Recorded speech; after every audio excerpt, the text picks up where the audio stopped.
The stagecoach was 3 days late, and Rowan Mercer had already decided he didn't care. He stood on the sagging porch of his ranch house, arms crossed, watching the horizon where the road from town dissolved into scrub brush and red dirt. The wind tasted like rain and dust, that particular Texas combination that meant a storm was building somewhere beyond sight. His hired hands had scattered to secure the barn and check the fence lines. The cattle were restless, their low bellowing carrying across the pasture like a warning. Rowan didn't need warnings. He'd built this ranch on the principle that disappointment was just another form of weather, inevitable, predictable, and best endured in silence. The housekeeper he'd hired through a newspaper advertisement was supposed to arrive last Tuesday. When Tuesday came and went without any sign of her, he'd shrugged and went back to cooking his own terrible meals. When Wednesday passed, then Thursday, he figured she'd taken one look at the remote location and changed her mind. Couldn't blame her. The ranch sat 20 miles from the nearest town, accessible only by a road that turned into a mud trap every time it rained. The house itself was functional, but grim. 2 stories of weathered wood that creaked in the wind, surrounded by nothing but open country and sky. It was exactly the kind of place sensible people avoided, which was exactly why Rowan had chosen it. He turned to go inside when he caught movement on the southern road, a dark shape emerging from the heat shimmer, resolving slowly into the familiar outline of the town stagecoach. It lurched and swayed over the rutted path, drawn by horses that looked as exhausted as Rowan felt. "Well," he muttered to himself, "guess she didn't quit after all." He waited on the porch, making no move to walk down and greet the coach. Let her come to him. Let her see exactly what she'd signed up for before she had any romantic notions about frontier life. The ranch hands called him cold, and they weren't wrong. Rowan had learned a long time ago that warmth was a luxury he couldn't afford. The stagecoach rolled to a stop in the yard, mud-splattered and listing slightly to one side. The driver, old Pete Holloway, who'd been running this route since before the war, climbed down with a grunt and spat tobacco juice into the dirt. "Got your delivery, Mercer," Pete called out, wiping his mouth with the back of his hand. "Though I gotta say, this ain't exactly what I expected to be hauling." Rowan's eyes narrowed. What's that supposed to mean? Pete just shook his head and moved to open the coach door. "See for yourself?" The door swung open and Rowan's entire world tilted sideways. The woman who stepped out wasn't old or matronly or any of the things he'd expected from someone answering an advertisement for a housekeeper position in the middle of nowhere. She was young, maybe 25, maybe 30, hard to tell under the layer of road dust coating her dark hair and plain wool dress. But it wasn't her age that stopped Rowan cold. It was the 2 little girls clinging to her skirts like drowning sailors to driftwood. The older one couldn't have been more than 8. She had sharp eyes that swept the ranch with a calculating wariness Rowan recognized from his own mirror. Her dress was torn at the hem, and her dark hair hung in a braid that had come half undone during the journey. The younger child was maybe 5, small and pale, with enormous eyes that seemed to take up half her face. She pressed herself against the woman's side, trembling visibly despite the warm afternoon. Rowan's hand moved instinctively toward the rifle he'd left leaning against the porch railing. Not threatening, just ready. Old habits. "You're not Mrs. Patterson," he said flatly. The woman met his gaze without flinching. Up close, he could see the exhaustion etched into her features, the shadows under her eyes that spoke of sleepless nights and desperate miles. But her spine was straight, her chin lifted in defiance of whatever judgment she expected to find here. "No," she said. Her voice was steadier than he'd anticipated. "I'm Eliza Vale, Mrs. Patterson. She took ill the day before the coach was scheduled to leave. I took her place." "Did you?" It wasn't a question, and she didn't treat it like one. Instead, she shifted slightly, positioning herself between Rowan and the children in a movement so subtle he almost missed it. Protecting them. From him. Something cold settled in Rowan's chest. He'd seen that kind of protective instinct before, usually in mothers defending their young. But this woman wasn't old enough to have an 8-year-old daughter, which meant, "These girls," he said, gesturing toward them with his chin. "They part of the arrangement?" "They're in my care," Eliza said. Not an answer, not really. Thunder rumbled in the distance. The younger girl whimpered and buried her face in Eliza's skirt. The older one just kept staring at Rowan with those unnervingly adult eyes. Pete cleared his throat. "Look, Mercer, I already got paid for the trip, so that's done. But if you're not keeping them, I need to know now. Storm's coming, and I ain't getting caught on that road in a downpour. Rowan dragged his gaze away from Eliza and the children. His mind was racing through calculations, weighing risks against needs. He'd advertised for one housekeeper. One quiet, middle-aged woman who'd cook his meals and clean his house, and not ask questions about why a man would choose to live this far from civilization. Instead, he had 3 strangers standing in his yard, 3 mouths to feed, 3 lives to be responsible for, 3 potential disasters waiting to unfold. He should send them back. Right now, before whatever trouble they were running from landed on his doorstep. The smart move was obvious, but Rowan Mercer had stopped making smart moves the day he'd walked away from the war with nothing but scars and survival instincts. And something about the way Eliza stood there, exhausted but unbroken, protecting those girls like they were the only thing in the world worth fighting for, stirred something he'd thought was long dead. 2 weeks, he heard himself say. You got 2 weeks to prove you can handle the work. Girls, stay quiet and out of the way. After that, we'll see. Eliza's shoulders dropped half an inch in relief. Thank you, Mr. Mercer. You won't regret— I already regret it, Rowan cut her off. Pete, help them with their bags. I'm not running a charity here. He turned and walked back into the house before he could change his mind, letting the screen door slam behind him.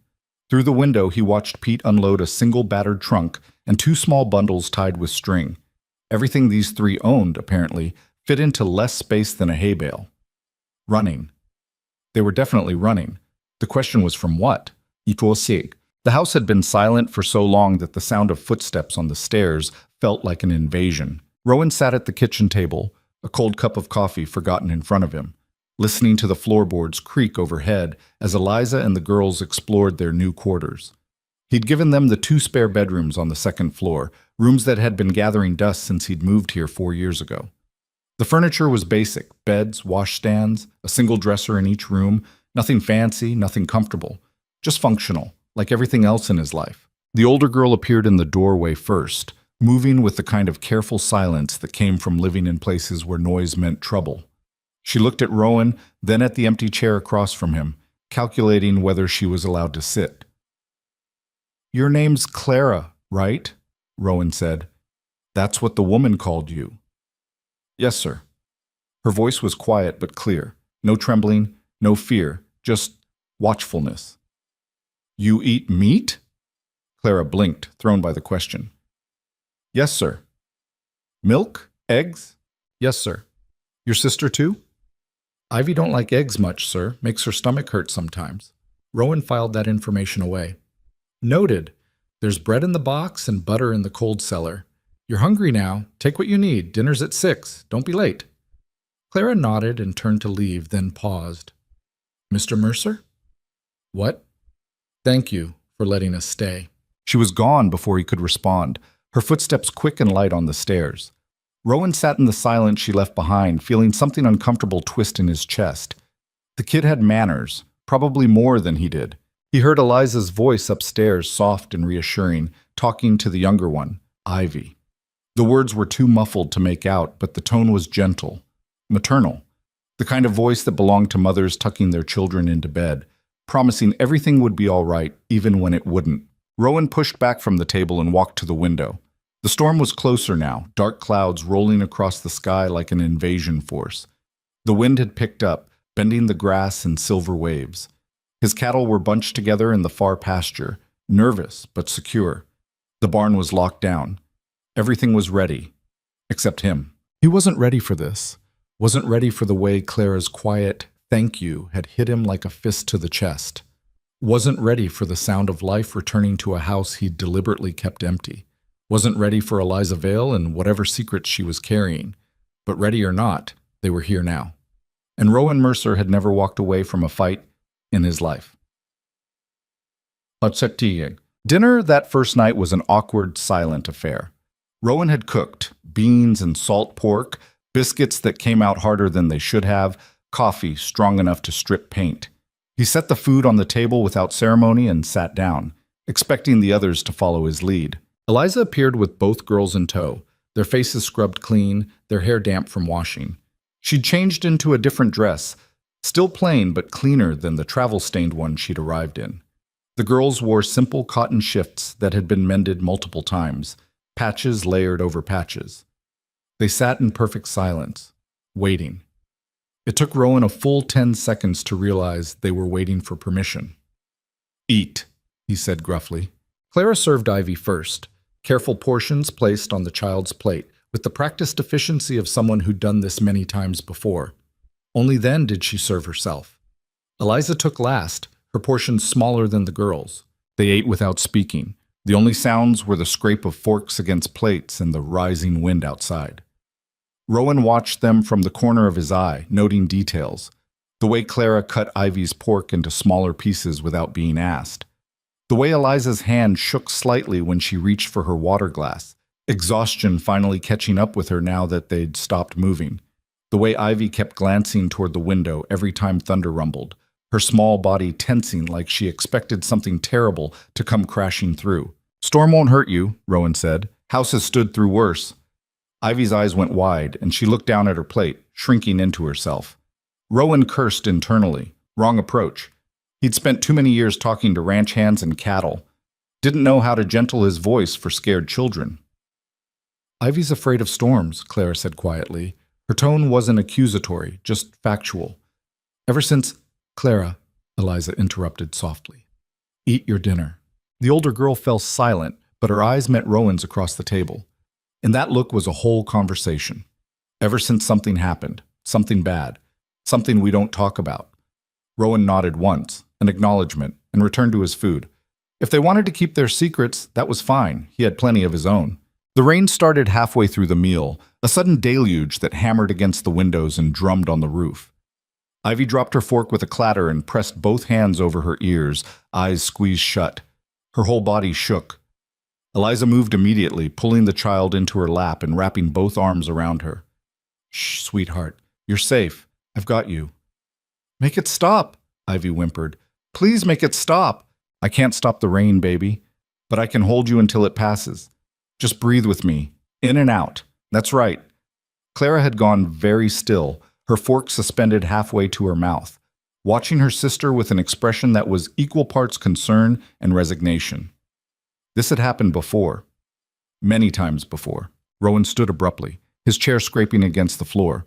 Both Eliza and Clara tensed, readying themselves for anger or demands to keep the noise down. Instead, he walked to the front room and returned with a thick wool blanket. "Here," he said, holding it out to Eliza.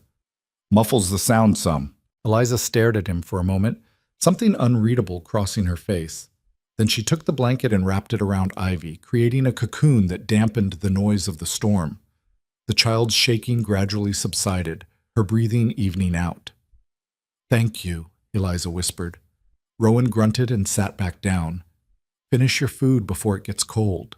They sat in that strange tableau, a stranger family gathered around a table in a house that had known only loneliness for years, while outside the storm raged and the frontier night pressed close against the windows. And for the first time since he'd come to this god-forsaken ranch, Rowan Mercer felt something other than emptiness. He felt responsible. Why? The morning after the storm dawned clear and merciless, the sun burning away any trace of the previous night's rain. Rowan was up before first light, as always, moving through his routine with the mechanical precision of long practice. Feed the horses, check the cattle, inspect the fence lines for damage. The work never stopped, never varied, never asked him to be anything other than capable. He was examining a section of fence that had sagged during the storm when he heard footsteps approaching. Light, quick, deliberate. He turned to find Clara standing a few feet away, wearing a dress that was too short for her and boots that had seen better days. "Mr. Mercer," she said. "Miss Eliza says I'm to ask if there's anything you need help with this morning." Rowan straightened, studying her. The kid couldn't weigh more than 60 pounds soaking wet, and ranch work was brutal even for grown men. "You ever worked around livestock?" "Some, sir. She stopped, correcting herself. "Where we lived before, there was a farm. I helped with the chickens mostly. Fed 'em, collected eggs, cleaned the coop." "Chickens," Rowan repeated. "Well, I don't keep chickens. Got cattle, horses, and not much else." Clara's face fell slightly, but she nodded. "Yes, sir. I'll go back and help Miss Eliza then. She turned to leave, and Rowan heard himself say, "Hold on." The girl stopped, looking back over her shoulder. "You scared of horses?" "No, sir." "Come on, then." He led her to the barn where his 4 working horses were stalled. They were good animals, solid, dependable, used to hard work and rough handling. When Clara appeared in the doorway, the nearest horse, a bay mare named Copper, lifted her head and nickered softly. Clara's entire face transformed. The wariness melted away, replaced by something that looked almost like joy. She walked straight to Copper's stall without hesitation, holding out her hand for the mare to sniff. "Hey there, beautiful," she murmured. "Aren't you something?" Copper nuzzled Clara's palm, and the girl laughed. An actual laugh, bright and genuine and completely unexpected. Rowan found himself staring, caught off guard by the sound. "You got away with them," he said. Clara glanced at him, suddenly self-conscious again. "My moth—" Again that hesitation. "Someone taught me. Said animals can tell when you're scared or lying, so you gotta be honest with them." Smart advice. Rowan grabbed a brush from the tack wall and handed it to her. "Think you can handle grooming? Not too rough. Work with the grain of the coat. Copper here's patient, but she don't like her legs messed with until she knows you better." "Yes, sir, I can do that." "Then get to it. I'll be working on the fence. You run into trouble, holler." He left her there, fully expecting to come back and find the job half done or the girl scared off by Copper's size. Instead, when he returned an hour later, Copper's coat was gleaming, her mane neatly combed, and Clara was moving on to the second horse with steady, competent hands. The kid knew what she was doing. More than that, she loved it. He could see it in the careful way she worked, the soft words she murmured to each animal, the small smile that had replaced her usual guarded expression. "Who taught you this?" Rowan asked. Clara's hand stilled on the brush. "My mama, before she died." "She a farm woman?" "No, sir. She was a housemaid. Worked for a family that kept horses. Sometimes they'd let her bring me to the stables." Clara's voice went quiet. "That was a long time ago." Rowan nodded slowly, pieces of the puzzle starting to form a picture he didn't like. Housemaid. Dead mother. 2 girls traveling with a woman who wasn't their mother but called them her responsibility. A woman running from something. "Eliza," he said. "She kin to you?" Clara's head snapped up, eyes wide and frightened. "Please, Mr. Mercer, don't ask me that, please." The fear in her voice was so raw, so genuine, that Rowan raised both hands in surrender. "All right, none of my business." "We won't make trouble," Clara said urgently. "I promise. Ivy and me, we'll be quiet. We'll work hard. Miss Eliza, she's good. She's real good. She's trying to keep us safe." "Safe from what?" Clara looked down at her boots. "People who don't understand that families ain't always about blood." With that cryptic statement, she went back to brushing the horse, signaling that the conversation was over. Rowan let it drop, but his mind was working through implications. Not blood relatives. Running. Desperate enough to take a job in the middle of nowhere without asking questions. Whatever Eliza Vale was protecting these girls from, it was bad enough that they'd risk everything on a stranger's ranch. And despite every survival instinct screaming at him to send them away before their problems became his problems, Rowan found himself walking back to the house thinking about breakfast and whether they had enough eggs for everyone. By the end of the first week, a strange rhythm had established itself. Eliza worked from dawn until dark, attacking the house with a determination that bordered on fury. She scrubbed floors Rowan hadn't realized were dirty, washed windows that hadn't been cleaned in years, organized the kitchen with brutal efficiency. The meals improved dramatically, real bread instead of hardtack, vegetables from the town market she'd somehow convinced one of the ranch hands to pick up on his supply run, stews that actually had flavor. The house, which had been little more than a shelter, started feeling like a home. Rowan wasn't sure how he felt about that. Clara spent her mornings helping Eliza and her afternoons in the barn, gradually working her way into the ranch hand's good graces with her steady competence around the animals.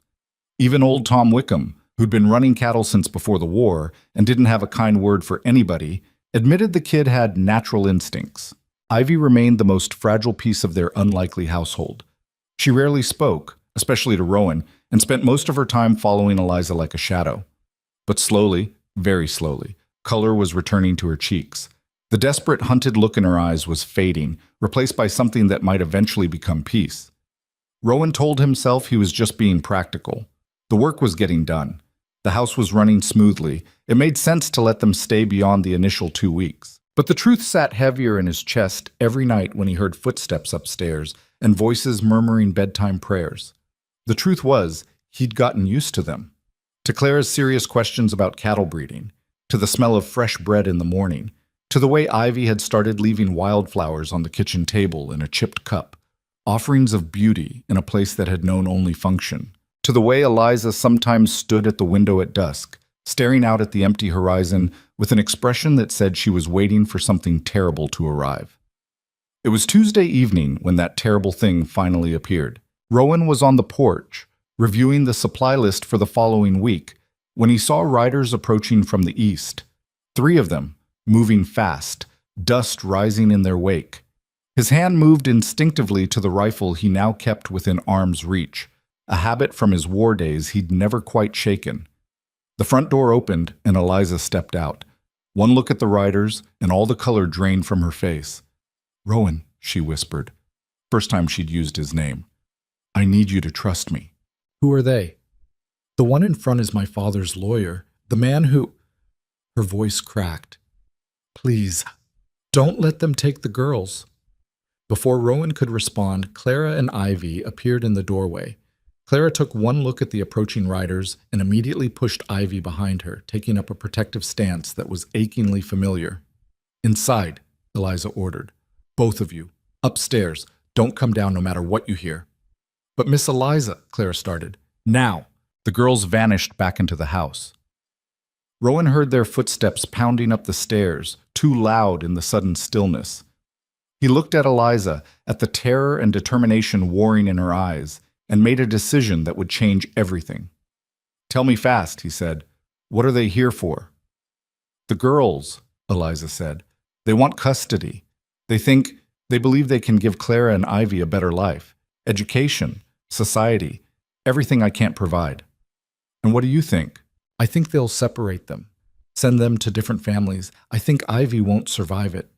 Her hands were shaking. "I think Clara will grow up being told she's worth less because of who her mother was. I think they'll have their better life and lose everything that matters." The riders were close now. Close enough that Rowan could make out details. The lawyer in front was exactly what you'd expect. Well-dressed, city-soft, with a face that had never known a hard day's work. The 2 men with him were hired muscle, and not the subtle kind. "How much time did you think you had?" Rowan asked. "I didn't think," Eliza admitted. "I just ran. It was stupid and reckless, and now they found you." Rowan stepped forward, positioning himself between Eliza and the approaching riders. "All right, let's see what they want." The 3 men reined up in the yard, their horses blowing hard from the ride. The lawyer dismounted with the careful movements of someone unused to saddle work. Up close, he looked even more out of place. Expensive suit, polished boots, silver-handled walking stick that was pure affectation. "Good evening," the lawyer said, his voice smooth as oil. "I'm looking for a Miss Eliza Vale. I was told she might be residing here." "Who's asking?" Rowan kept his voice level, neutral. "Arthur Pemberton, attorney at law. I represent the estate of the late Mr. Jonathan Ashcroft." Pemberton's eyes flicked to Eliza, recognition lighting his features. "Ah, Miss Vale, how fortuitous. This will make matters much simpler." "I got nothing to say to you," Eliza said, her voice hard despite the fear bleeding through. "You got no claim here." "Actually, Miss Vale, I have every claim. The 2 minor children currently in your unlawful custody are wards of the Ashcroft estate. As Mr. Ashcroft's illegitimate daughter, you have no legal standing to—" "Those girls are my sisters," Eliza cut him off. "I've been caring for them since our parents died. I ain't giving them up to strangers." Pemberton's smile was pitying and cruel in equal measure. "Your emotional attachment is noted, but irrelevant. Mr. Ashcroft's will makes no provision for illegitimate offspring. The children, Claire and Ivy, I believe, are to be placed with Mrs. Genevieve Ashcroft, their late father's cousin, who can provide them with proper education, social standing, and moral guidance." "Genevieve Ashcroft don't care about those girls," Eliza said, desperation creeping into her voice. "She wants control of their inheritance. That's all this is." What you believe and what the law recognizes are two different matters. Pemberton pulled a folded document from his jacket. I have a court order granting temporary custody to Mrs. Ashcroft pending a full hearing. The children are to be surrendered immediately. No, the word came from Rowan, flat and final. Pemberton turned to him with raised eyebrows. I beg your pardon? You heard me. No. Rowan crossed his arms. You got a piece of paper says you can take children from their home? Well, this is private property and you're trespassing, so I suggest you get back on that horse and ride back to whatever hole you crawled out of. Pemberton's expression hardened. Mr. Mercer, Rowan Mercer, this is my land. Mr. Mercer, I understand you may have developed some misplaced sympathy for Miss Vale's situation, but interfering with a legal custody order is a criminal offense. I strongly advise you to Don't care what you advise. Rowan's hand drifted toward the rifle. Not threatening, just reminding. Girls, stay here. One of Pemberton's hired men shifted in his saddle, hand moving toward his gun. Rowan's ranch hands had started drifting in from the various corners of the property, drawn by the commotion. Tom Wickham leaned against the barn door, cleaning his rifle with pointed concentration. Two more hands appeared on the far side of the yard, armed and watching. The odds had just shifted considerably. Pemberton looked around, reassessing. His smile returned, but it had lost some of its confidence. Very well, I can see this matter won't be resolved through civilized conversation. But understand, Mr. Mercer, this is not over. Mrs. Ashcroft is a determined woman with considerable resources. She will have those children, one way or another. She can try. She will do more than try. And when she does, I hope you've considered the consequences. For yourself, for your ranch, for Miss Vale. Pemberton's gaze shifted back to Eliza. You can't run forever. And dragging these good people into your mess, well, that's just selfish, isn't it? Eliza flinched like he'd struck her. Rowan saw her start to crumble, saw her thinking maybe Pemberton was right. Maybe she should just surrender to save everyone else the trouble. Get off my land, Rowan said, his voice dropping to something dangerous. Now! Pemberton mounted his horse with as much dignity as he could manage, which wasn't much. You'll be hearing from us, Mr. Mercer, very soon. They rode off, disappearing back into the dust and heat shimmer. Rowan waited until they were completely out of sight before lowering his hand from the rifle. Behind him, he heard Eliza release a breath she'd been holding. You shouldn't have done that, she whispered. You shouldn't have. They'll come back. With more men. Maybe the law. They'll take this ranch apart piece by piece until they find what they want. Let them try. Rowan turned to face her. But first, you're going to tell me the whole truth. No more dancing around it. I just made enemies of people who sound like they got money and connections, and I deserve to know exactly what I'm fighting. Eliza looked at him for a long moment, tears gathering in her eyes. Then she nodded. All right, she said. You want the truth? Here it is. And standing there in the fading light while his ranch hands pretended not to listen and the girls huddled somewhere upstairs, Eliza Vale finally told Rowan Mercer the story that had brought 3 desperate souls to his doorstep. It was worse than he'd imagined, and it changed absolutely everything. The kitchen felt smaller with all of them crowded around the table. Eliza sat with her hands wrapped around a cup of coffee she wasn't drinking, staring at the dark liquid like it held answers she couldn't find anywhere else. Clara and Ivy were upstairs. Rowan had heard their footsteps pacing back and forth across the floorboards, restless and frightened. Tom Wickham stood by the door, arms crossed, his weathered face unreadable. The other ranch hands had dispersed back to their work, but the tension lingered like smoke after a fire. Rowan waited. He'd learned patience in the war, learned that sometimes silence extracted truth better than questions ever could. Eliza would talk when she was ready, and pushing her would only make her defensive. Finally, she set down the cup and looked at him directly. Jonathan Ashcroft was my father, she said. Not that he ever claimed me. My mother was a housemaid in his Boston estate. Pretty girl, young, probably foolish enough to believe a rich man when he said he loved her. Her voice was flat, emotionless, like she was reciting someone else's story. When she got pregnant, he gave her money and sent her away. Told her if she ever came back or tried to contact him, he'd make sure she never worked again. Bastard, Tom muttered from the doorway. Eliza's mouth twisted in something that wasn't quite a smile. My mother raised me on her own. We moved around a lot. Boston, New York, Philadelphia. She worked whatever job she could find, sewing, cleaning, laundry. I helped when I was old enough. It wasn't much of a life, but it was ours. She ever try to get money from him? Rowan asked. The father? Never. She had her pride, even when we were starving, said she didn't want anything from a man who couldn't own up to his own blood. Eliza's fingers tightened around the cup. She died when I was 17.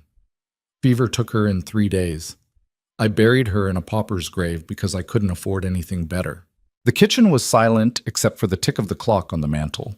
Rowan thought about his own mother, buried proper with a headstone and flowers. The luxury of grief with dignity. He'd never appreciated it before.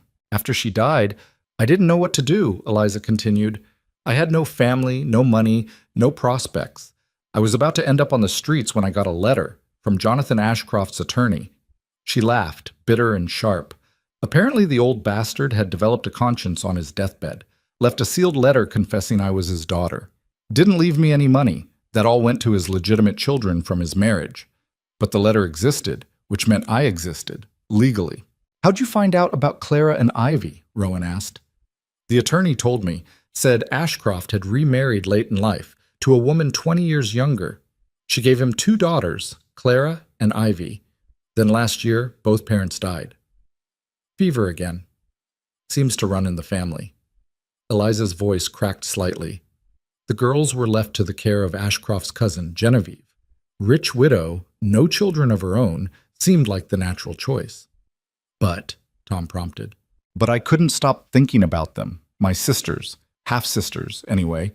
Girls who'd lost their parents just like I had, only they were so much younger. Clara was barely 7. Ivy was 4. Eliza looked up at Rowan, and he saw the fierceness there, the desperate love that had driven her across half the country. I went to see them, just once. I told myself I just wanted to know they were all right. They weren't, Rowan said. It wasn't a question. Genevieve kept them locked in the nursery most of the day, said children should be seen and not heard, and preferably not seen either. Clara she was so small, but she had these old eyes, like she'd already learned the world was cruel and there was no point fighting it. And Ivy? Eliza's voice broke completely. Ivy barely spoke, just sat in the corner and rocked herself. The servants told me she cried every night for her mother. Genevieve's solution was to have the nursery moved to the far end of the house so she wouldn't have to hear it. Rowan's jaw tightened. He'd seen children broken by war, by poverty, by circumstances beyond their control. It never got easier to witness. I left that house and I couldn't stop thinking about them, Eliza said. Couldn't sleep, couldn't eat. All I could see was Clara's face and Ivy's empty eyes. So I went back. Told Genevieve I was their half-sister, that I wanted to be part of their lives. She didn't take it well, Tom guessed. She laughed in my face, said I was exactly what she'd expect from Jonathan Ashcroft's bastard, presumptuous and grasping, told me I had no legal rights to the children, and if I showed up again, she'd have me arrested for harassment. Eliza's hands trembled. That should have been the end of it. I should have walked away. But you didn't, Rowan said. No. Because 3 weeks later, I got a letter from Clara. Eliza reached into her pocket and pulled out a folded piece of paper, worn soft from being read too many times. She'd learned to write by watching the governess teach the neighbors' children through the window. It said, "Please come back. Ivy won't stop crying and they're going to send her away to a school for difficult children. Please." She handed the letter to Rowan. The handwriting was childish, uneven, with words misspelled and letters reversed. But the desperation came through clear as a bell. At the bottom, someone had drawn a small flower. Ivy's contribution, probably. A plea in the only language she had. So I went back, Eliza said. Middle of the night. Found a servant who felt sorry for the girls and convinced her to let me in. I packed what little they had and we left. Walked to the train station, bought tickets with the last of my savings, and ran. Just like that, Rowan said. You became a kidnapper. I became their sister, Eliza corrected, eyes flashing. The only family they had who gave a damn whether they lived or died. You didn't see them, Rowan. You didn't see how scared they were, how small. Clara was barely eating. Ivy had started pulling out her own hair. Another month in that house, and she couldn't finish the sentence. Rowan set the letter on the table carefully, like it might break. How'd they track you here? I don't know. I was careful. Used different names, paid in cash, avoided big towns. Eliza's shoulders slumped. But Genevieve has money and connections. Of course she found us. I was stupid to think we could just disappear. You weren't stupid, Tom said gruffly. You were desperate. Different thing. Desperate and stupid often look the same from the outside, Eliza said. She looked at Rowan, and he saw the moment she made her decision. I'll leave, tonight. Take the girls and head west, or maybe south. You've done enough, more than enough. I won't let our trouble destroy what you've built here. Sit down, Rowan said, but I said, sit down. He waited until she sank back into her chair. You think running will solve this? They found you once. They'll find you again. And next time there might not be someone standing between you and those lawyers. Then what am I supposed to do? Eliza's voice rose, frustration and fear bleeding through. I can't fight them in court.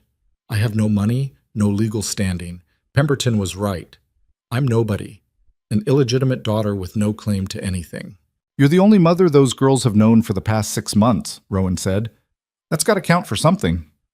Not in the eyes of the law, it doesn't. Eliza pressed her hands against her face. You don't understand how this works. People like Genevieve, they don't just have money, they have power. Judges, politicians, newspapers, they're all in the same circles. She could destroy you just for helping us. Let her try. The conviction in Rowan's voice made Eliza look up. Why are you doing this? You barely know us. We're nothing to you. Rowan thought about that question. The honest answer was complicated, tangled up in years of isolation, the ghosts of war that still woke him some nights, the bone-deep weariness of living a life that had no purpose beyond survival. But there was a simpler truth underneath all that. Clara's got a gift with horses, he said. Saw her calming down my most skittish mare yesterday. Kid's a natural.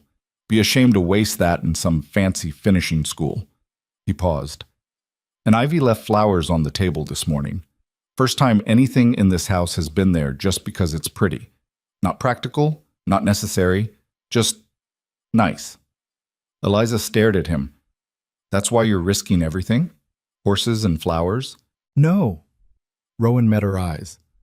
I'm risking it because I remember what it's like to be a scared kid with nowhere to go, and because if I send you away knowing what's waiting out there, I won't be able to sleep at night. Simple as that. For a long moment, no one spoke. Then Tom cleared his throat from the doorway. If we're doing this, we need a plan, he said. Can't just wait around for them to come back with the sheriff and a court order. Need to be smart about it. What are you suggesting? Rowan asked. Well, seems to me the problem is Miss Eliza's got no legal standing. Can't claim the girls as family. Can't prove she's fit to care for them. Tom's weathered face creased in thought. But if she were married to a landowner with a stable home and income, that might change things. The kitchen went dead silent. Eliza's eyes went wide. You can't be serious. Makes sense, Tom said with a shrug. Marriage would give you legal protection. The girls would be part of an established household. Harder for some Boston lawyer to argue they'd be better off elsewhere. That's insane, Eliza said. No one would believe it. A marriage of convenience right when we're being threatened? They'd see through it immediately. Maybe, Tom acknowledged, but it'd buy time. Force them to fight in court instead of just snatching the girls and running, and time might be all we need to build a real case. Rowan sat back in his chair, mind working through the angles. It was reckless. Possibly illegal. Definitely the kind of thing that could blow up in all their faces. But Tom wasn't wrong about the tactical advantage. A marriage would complicate Genevieve's custody claim considerably. Rowan, you can't seriously be considering this, Eliza said, her voice rising. Marriage it's not something you just do for strategy. It's a life commitment. You'd be tied to me legally, financially. What happens when this is over, when the girls are safe? You'd be stuck with a wife you never wanted. Marriages end, Rowan said flatly. Divorce exists. Not without scandal. Not without damage to your reputation. Eliza shook her head. I won't ask that of you. I won't. You're not asking. I'm offering. Rowan leaned forward. Look, I'm not some romantic fool. I know what this is, a business arrangement that happens to look like a marriage. But it gives you protection, gives the girls stability, and forces Genevieve to fight on our terms instead of hers. That's worth whatever inconvenience comes with it. Inconvenience, Eliza repeated somewhere between laughter and tears. You're talking about marrying a stranger to protect children you've known for barely a week, and you're calling it an inconvenience. What else would you call it? She opened her mouth, closed it, then opened it again. I'd call it the craziest thing anyone's ever done for me. Then say yes. Eliza looked at him for a long time, searching his face for something.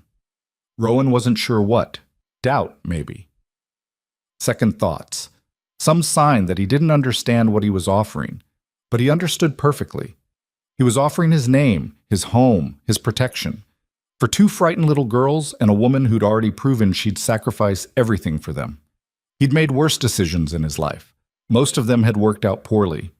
Maybe it was time to try something different. If I say yes, Eliza said slowly, we do this right. No pretending, no lies. The girls need to know this is about keeping them safe, not about anything else. Agreed. And when this is over, when they're safe and Genevieve's backed off, we revisit the arrangement. Figure out what comes next. Fair enough. Eliza took a shaky breath. Then yes, I'll marry you. Tom grunted in satisfaction. Good. I'll ride into town first thing tomorrow. See if the preacher can do it quick and quiet. Less people know about this beforehand, the better. What about the girls? Eliza asked. They need to understand what's happening.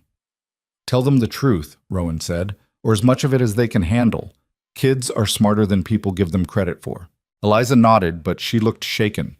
Rowan couldn't blame her. In the span of one evening, she'd gone from housekeeper to fugitive to bride.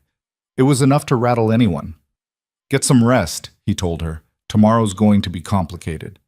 She stood on unsteady legs. Rowan, thank you. I know I keep saying it, but I don't know what else to say. You're saving our lives. Haven't saved anything yet, Rowan said. Just bought us time to fight. Don't thank me until we've won. After she left, Tom lingered in the doorway. You know this is crazy, right? I'm aware. And you're doing it anyway. Seems that way. Tom shook his head, but there was something approving in his expression. Never thought I'd see the day Rowan Mercer did something purely because it was right, instead of because it was smart. Who says it's not smart? Oh, it's smart tactically, but emotionally? You're walking into a mess that could tear you apart. Tom's eyes were sharp despite his age. Those girls are going to get attached. Hell, they already are. And when this is over, however it ends, someone's going to get hurt. Yeah, Rowan said quietly. Probably me. You willing to risk that? Rowan thought about Clara's careful smile when the horses nuzzled her hand, about Ivy's flowers on the table, about Eliza's fierce determination to protect the only family she had left, even when the whole world told her she had no right. Yeah, he said. I am. Tom nodded slowly. Then I'll go tell the boys to keep their rifles handy. Something tells me we haven't seen the last of those lawyers. He left Rowan alone in the kitchen with cold coffee and the weight of a decision that would change everything. Outside, the night was clear and cool, stars scattered across the sky like someone had spilled salt across black velvet. Peaceful. Deceptive. Rowan had learned in the war that the quietest nights often came right before the worst battles. He had a feeling this one wouldn't be any different. The wedding happened 3 days later in the front room of the ranch house, with the preacher looking uncomfortable and the ranch hands standing witness with varying degrees of bemusement. Clara and Ivy sat on the stairs in their best dresses, which weren't much, but Eliza had spent 2 days washing and mending them until they looked presentable. Rowan wore his only good shirt and the boots he reserved for town. Eliza had borrowed a dress from the general store owner's wife, pale blue cotton that had seen better days but fit well enough. Her hand shook as she held a small bouquet of wildflowers Ivy had picked that morning. We are gathered here, the preacher began, his voice uncertain, like he couldn't quite believe what he was being asked to do. Reverend Matthews was a circuit preacher who passed through once a month, and Rowan suspected Tom had paid him extra to not ask too many questions about the sudden ceremony. The vows were simple, traditional. Rowan listened to himself promise to love, honor, and cherish, and wondered if he'd ever be capable of any of those things. He'd loved once, a lifetime ago, and it had ended badly. Honor he understood. That was just keeping your word. But cherish? That was something for poets and romantic fools. Still, he said the words. And when it came time to slip the ring onto Eliza's finger, His mother's ring, the only piece of jewelry he'd kept, his hands were steady. Hers weren't. The ring was too big, spinning loose on her thin finger, but she curled her hand into a fist to keep it from falling off. "I now pronounce you man and wife," Reverend Matthews said, relief evident in his voice. "You may kiss the bride." Rowan hesitated. They discussed the ceremony, but not this part. Eliza met his eyes, a question in hers. He leaned in slowly, giving her time to pull away if she wanted. She didn't. The kiss was brief, chaste, nothing more than a brush of lips that tasted like fear and desperation and something that might have been hope.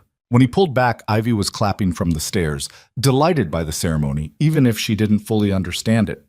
Clara watched with those old, knowing eyes, and Rowan suspected she understood more than any of them wanted to admit. "Congratulations," Tom said gruffly, shaking Rowan's hand, "though I still think you're both insane." "Probably," Rowan agreed. The other hands offered their own awkward congratulations, then quickly dispersed back to work. The preacher accepted his payment and left even faster, clearly eager to be away from whatever strange drama he'd just witnessed. Within an hour, it was just the four of them again. Rowan, Eliza, Clara, and Ivy. A family that had been cobbled together from desperation and legal maneuvering. "So," Eliza said, still holding her wilting bouquet, "what happens now?" "Now we wait," Rowan said. "Pemberton's going to hear about this marriage within the week. When he does, he'll come back. With more lawyers, probably a judge. We need to be ready." "How do we get ready for that?" Clara asked from the stairs. She'd been quiet during the ceremony, but now her voice was sharp with worry. "They got the law on their side." "Maybe, but we've got truth on ours." Rowan looked at the girl seriously. "When they come, they're going to ask you and Ivy questions about where you want to live, who you want to live with. You need to be honest. Don't tell them what you think they want to hear. Tell them what's true." "That we want to stay here," Clara said immediately, "with Miss Eliza and you." Something in Rowan's chest tightened. "Yeah, that." Ivy climbed down from the stairs and walked over to Eliza, taking her hand. "Are you really married now?" "Yes, sweetheart." "Does that make Mr. Mercer our papa?" The room went very still. Eliza looked at Rowan, panic in her eyes, clearly not knowing how to answer that question without overstepping. Rowan crouched down until he was eye level with Ivy. "I'm not your papa," he said gently. "Your papa died, and I'm sorry about that. But I'm family now, if you want me to be." Ivy considered this with the seriousness only a 5-year-old could muster. "Can family people read stories?" "I suppose so." "Then can you read to me tonight? Miss Eliza's voice gets tired." Rowan glanced up at Eliza, who looked like she might cry. "Yeah," he said.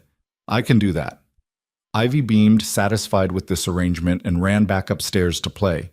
Clara lingered a moment longer. "Thank you," she said quietly, "for doing this. I know it ain't real, but thank you anyway." She followed her sister upstairs before Rowan could figure out how to respond, which left him alone with Eliza in the front room where they'd just gotten married, surrounded by the aftermath of a ceremony that was supposed to solve their problems and had instead created a whole new set of complications. "I'm sorry," Eliza said. "About Ivy. She doesn't understand that this is just—" "Don't," Rowan interrupted.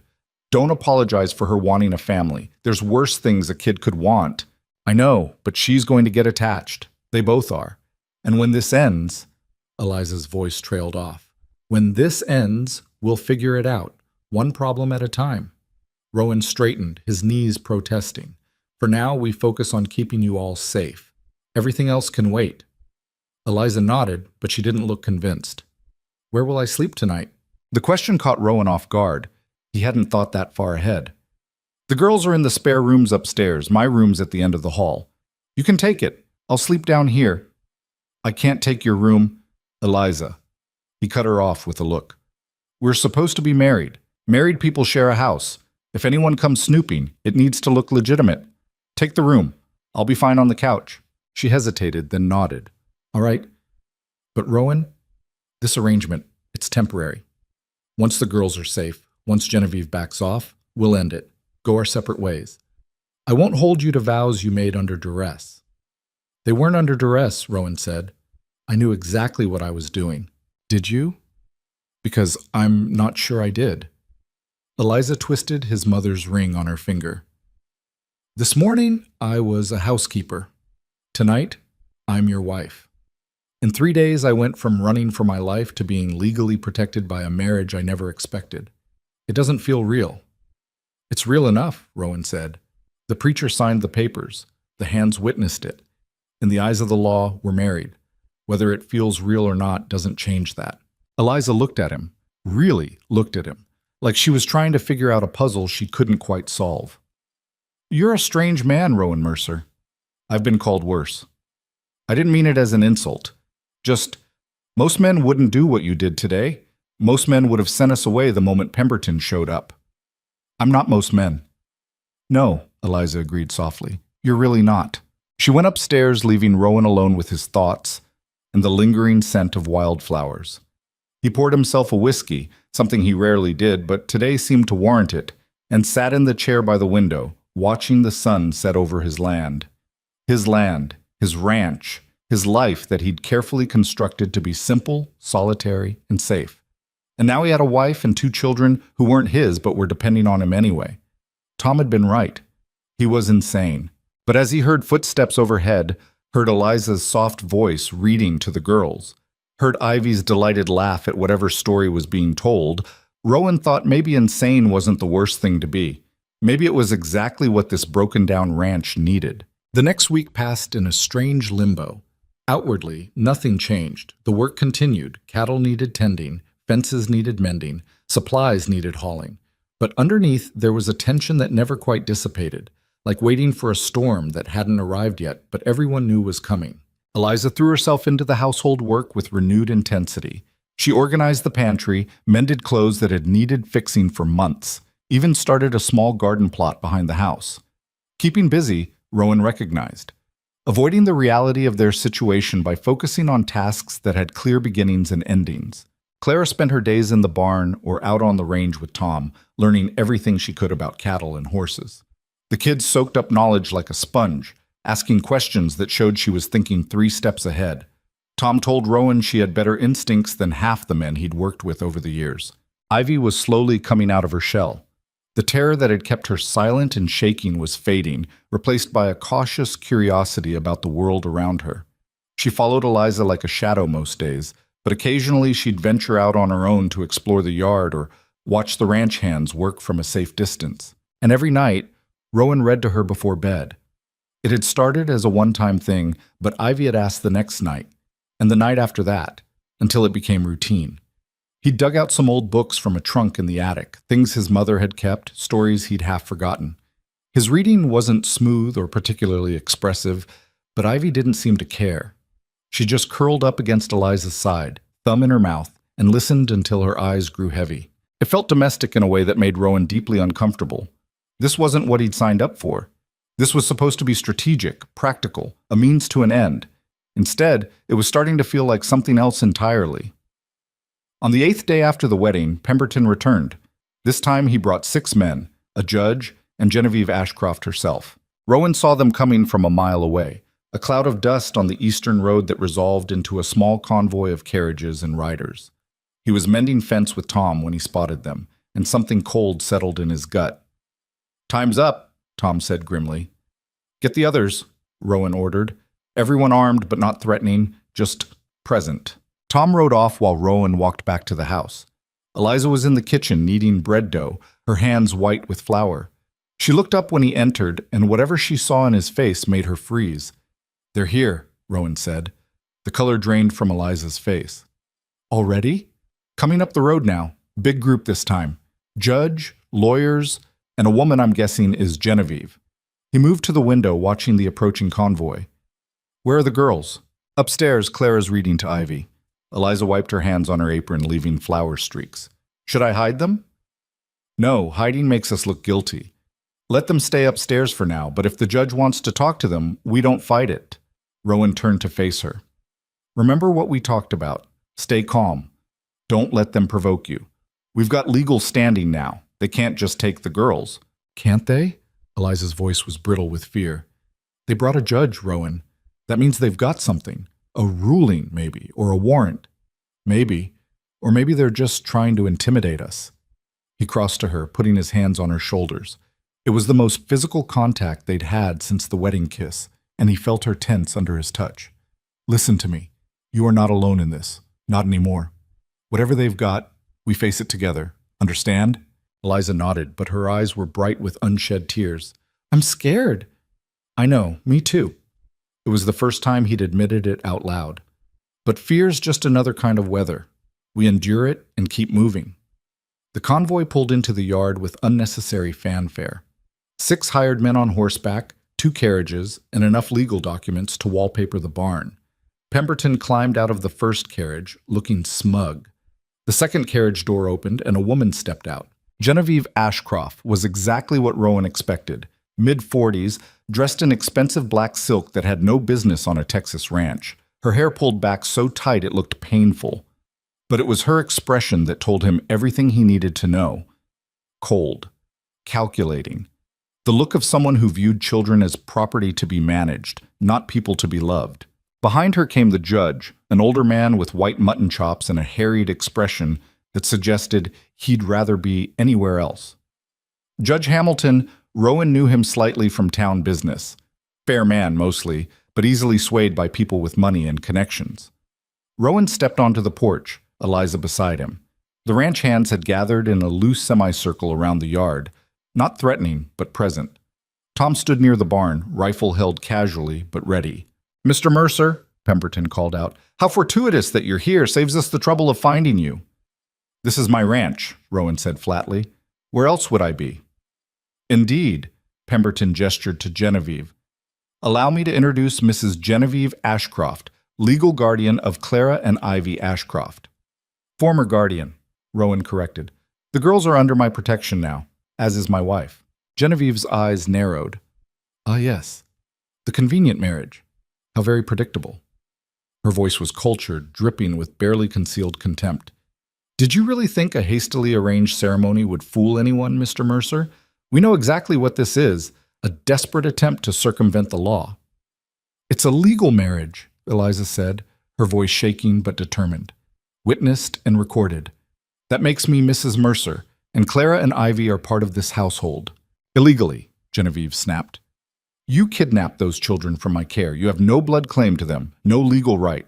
This marriage changes nothing. Actually, it changes quite a bit, Rowan said, but I'm sure Judge Hamilton can explain the legal intricacies better than I can. All eyes turned to the judge, who looked deeply uncomfortable. Mr. Mercer, Mrs. Mercer, Mrs. Ashcroft has brought a petition for immediate return of custody. Given the circumstances of the children's removal from Boston, there's substantial legal basis for what? Rowan interrupted. For ripping 2 little girls away from the only person who's shown them real love and care? For dragging them back to a house where they were treated like inconveniences? How dare you, Genevieve hissed. I provided those children with everything, education, shelter, proper moral guidance, far more than some frontier housekeeper and her convenient husband could ever offer. You locked them in a nursery, Eliza said, and Rowan heard the fury building beneath her fear. You ignored Ivy's nightmares, Claire's questions. You were planning to send Ivy to an institution because she cried too much. I was planning to get her proper medical care, Genevieve corrected icily. The child is clearly disturbed. She needs structure, discipline, professional intervention, not coddling from an unfit. Watch your mouth, Rowan said, his voice dropping to something dangerous. You're on my land. I'd remember that if I were you. Genevieve smiled, cold and sharp. Threaten me all you want, Mr. Mercer. It doesn't change the facts. Those children belong to me. Their father's will clearly states I am their guardian. This woman has no legal claim. And you, sir, are aiding and abetting a kidnapping. Judge Hamilton has the authority to remove the children immediately and arrest both of you for contempt. Actually, Judge Hamilton said carefully, the marriage does complicate matters legally. Mrs. Mercer, the former Miss Vale, now has legal standing as the wife of a property owner. Any custody petition would need to go through proper court proceedings, which could take months. Months? Genevieve's composure cracked slightly. That's unacceptable. Every day those children spend in this hovel is a day they're being damaged beyond repair. Funny, Tom called out from the barn. They seem a damn sight happier than when they first got here. No one asked your opinion, Pemberton snapped. Don't need asking to speak truth on my own land, Tom shot back. Judge Hamilton held up his hands. Gentlemen, please. Mrs. Ashcroft, while I understand your concern, the law is quite clear. Without evidence of immediate danger or neglect, I cannot simply remove children from a legally established household. You'll need to file proper custody petitions in the district court. They were kidnapped! Genevieve was losing her careful control now, anger bleeding through. Stolen from my home in the dead of night. How is that not grounds for immediate action? Because the person who took them is now legally married and has established residency in Texas, the judge explained patiently. Different jurisdiction, different laws. You'll need to— I know what I need to do, Genevieve interrupted. She turned her cold gaze on Eliza. You think you've won. You think this pathetic charade will protect you. But I have resources you can't even imagine. Lawyers, connections, judges who owe me favors. I will bury you in litigation until you have nothing left. And when I'm done, when those children are back where they belong, I'll make sure everyone knows what kind of woman you really are. A lying, scheming, manipulative— That's enough, Rowan said. But Genevieve was on a roll, her careful facade completely shattered. Your mother was a whore who spread her legs for my cousin and got what she deserved, a bastard daughter and a pauper's grave. You're no better, probably worse. Using children as leverage to trap a husband. Did you sleep with him before the wedding? Is that how you convinced him to see— Rowan moved before he could think. One moment he was on the porch, the next he was standing 3 feet from Genevieve, close enough that she actually took a step back, fear flickering across her face. Get off my land, he said quietly. Now. You can't— I can, and I am. You've got 5 minutes to get back in your fancy carriage and leave. After that, my men start escorting you off at gunpoint. Your choice. Judge Hamilton cleared his throat nervously. Mr. Mercer, I don't think— With respect, Your Honor, this isn't a courtroom. This is private property, and that woman just slandered my wife. In Texas, we take that seriously. Rowan didn't raise his voice, didn't need to. The promise of violence was clear enough. 5 minutes. Pemberton was already ushering Genevieve back toward the carriage, whispering urgently in her ear. She resisted at first, but a glance at the armed ranch hands convinced her that discretion was the better part of valor. She climbed into the carriage, but not before shooting one last venomous look at Eliza. This isn't over, she called out. Those children are mine. I will have them back, and you'll regret ever crossing me. The carriage pulled away, followed by the hired men and a very uncomfortable Judge Hamilton. Pemberton lingered just long enough to say, We'll be filing in district court within the week. I suggest you find yourself a very good lawyer, Mr. Mercer. Then they were gone, dust settling in their wake. The silence that followed was deafening. Rowan turned to find Eliza sitting on the porch steps, her face buried in her hands. Her shoulders shook with silent sobs. He sat down beside her, not touching, just present. I'm sorry, she whispered. I'm so sorry. The things she said about my mother, about me, weren't true, Rowan finished. Angry people say ugly things. Doesn't make them real. But she's going to do it. She's going to bury us in legal proceedings. She's got money and we don't. How are we supposed to fight that? Rowan looked out at his ranch, the land he'd built through years of backbreaking work, the home he'd created from nothing. He thought about Clara in the barn, probably listening to every word, about Ivy upstairs, hopefully sheltered from the worst of it. We find a lawyer, he said. We sell cattle if we have to, take out loans, do whatever it takes. She wants a fight? We'll give her one. Eliza lifted her head, eyes red but fierce. You'd really do that? Risk everything? Already did when I married you, Rowan pointed out. Might as well see it through. From the barn, Tom called out, Found something you might want to see. They walked over to find Tom holding a piece of paper that must have fallen from one of the carriages. It was a legal document, and as Rowan scanned it, his blood ran cold. What is it? Eliza asked. Petition for custody, Rowan said slowly, filed 3 weeks ago in Boston, before we got married. He looked up, meeting her eyes. They were already planning to take the girls back before they even knew where you were. But that means the marriage didn't prompt this. They were coming for them anyway. Rowan's mind raced through implications, which also means our marriage is legitimate in the eyes of the law. Not a response to legal pressure, but a genuine union that happened to coincide with their search. For the first time since the confrontation, something like hope flickered across Eliza's face. That helps us. Maybe. Or maybe it just makes the fight more complicated. Rowan folded the document carefully. Either way, we've got work to do, and not much time to do it.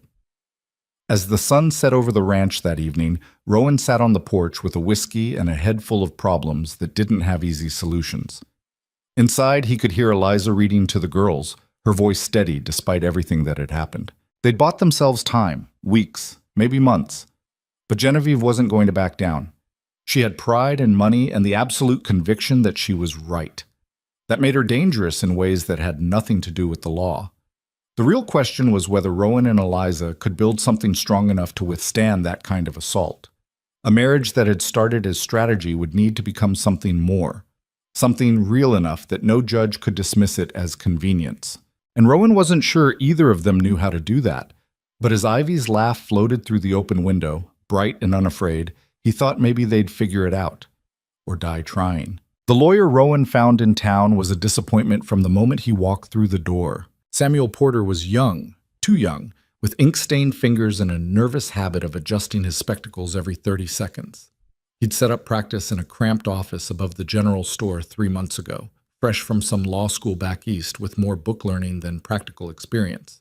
But he was the only attorney within a 50-mile radius who didn't have ties to the wealthy ranching families that dominated the county, and that made him their best option by default. "So let me make sure I understand correctly," Porter said, shuffling through the documents Rowan had laid on his desk.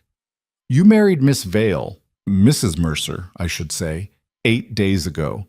The ceremony was witnessed and legally recorded. Prior to this marriage, she had been caring for her 2 half-sisters, who were removed from the custody of their legal guardian in Boston approximately 6 months ago."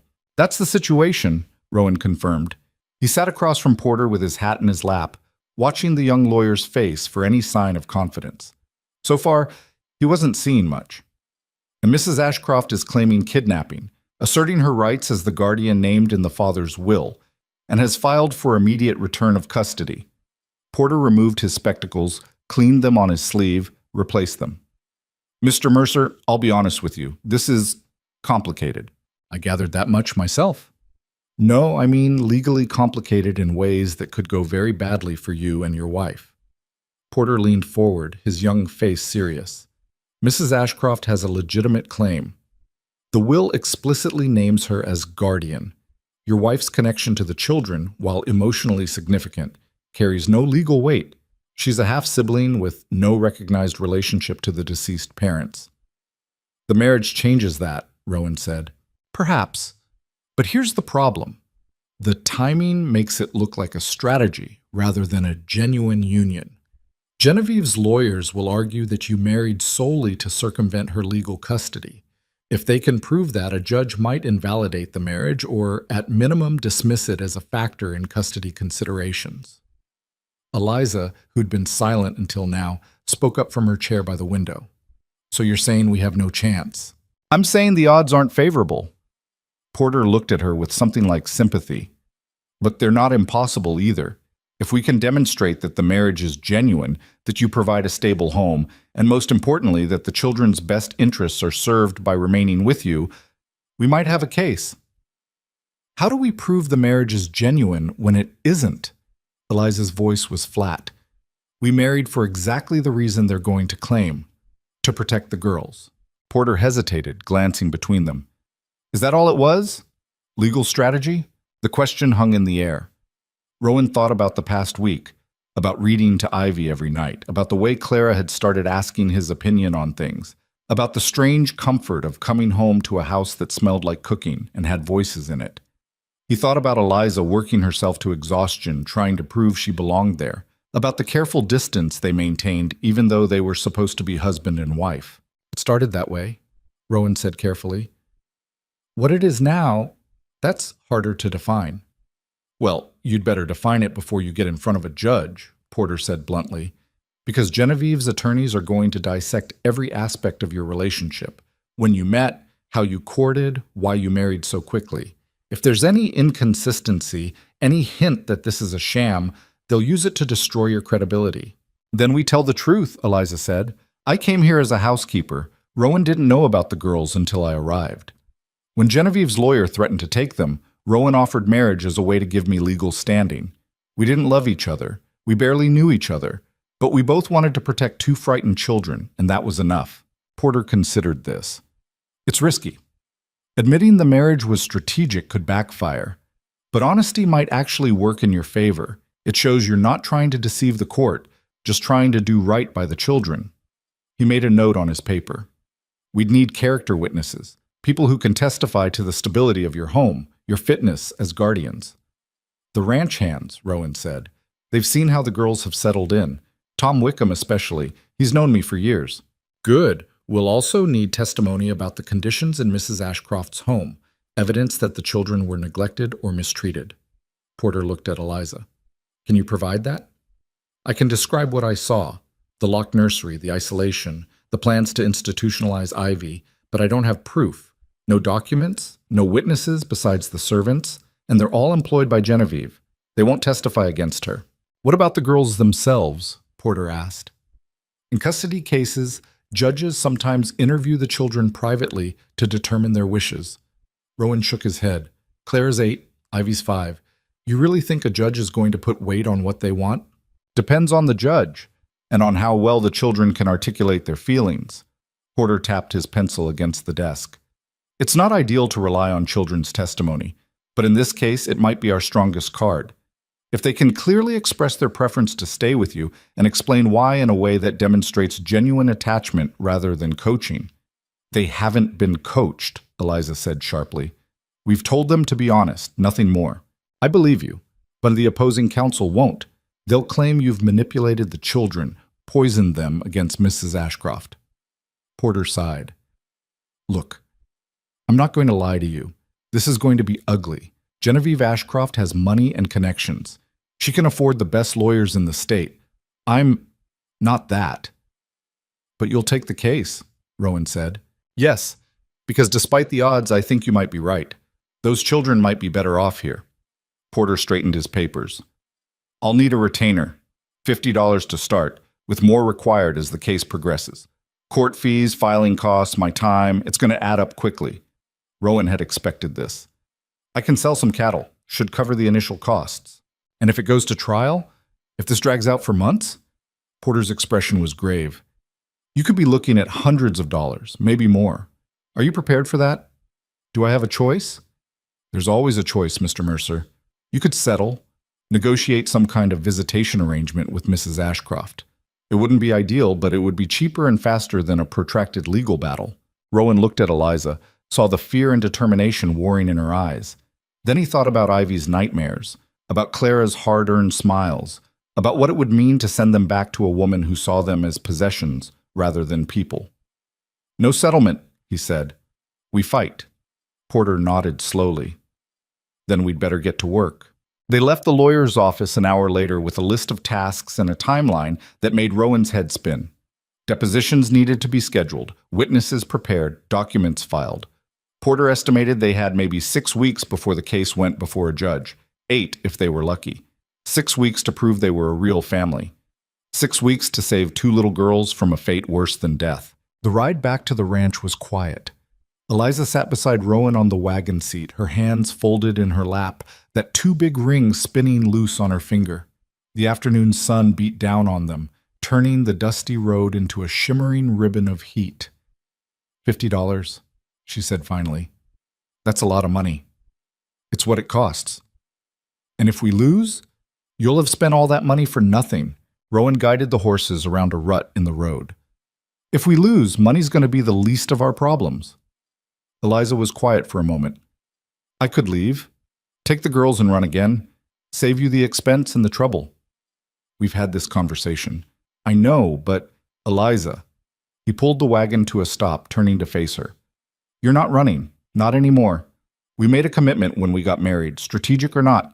I don't break my word, even when keeping it might cost you everything. Even then, Rowan met her eyes. Besides, where would you go? They found you once. They'll find you again. At least here you've got walls and witnesses and a husband who's too stubborn to quit. Something flickered across her face. Gratitude, maybe, or fear, or something more complicated than either. I don't understand you. Join the club. I don't understand me half the time either. That pulled a small, reluctant smile from her. The girls are going to ask questions about the lawyer, about what happens next. Then we tell them the truth, or enough of it that they're not scared. Rowan picked up the reins again. They're tougher than you think, Eliza. Kids usually are. I know they're tough. That's what worries me. They've had to be tough their whole lives. I wanted to give them something different, safety, stability, a place where they didn't have to be strong all the time. You did give them that. This ranch, this house, it's the safest they've been in months, isn't it? For now. But what happens when Genevieve wins, when the judge orders them back to Boston? We'll cross that bridge if we come to it. Rowan started the horses moving again. Right now, we focus on the fight in front of us. Everything else is just noise. They rode the rest of the way in silence, each lost in their own thoughts. When the ranch came into view, Rowan felt something in his chest ease slightly. Home. Strange how quickly that word had attached itself to this place, how the sight of the weathered house and sprawling pastures had become synonymous with safety.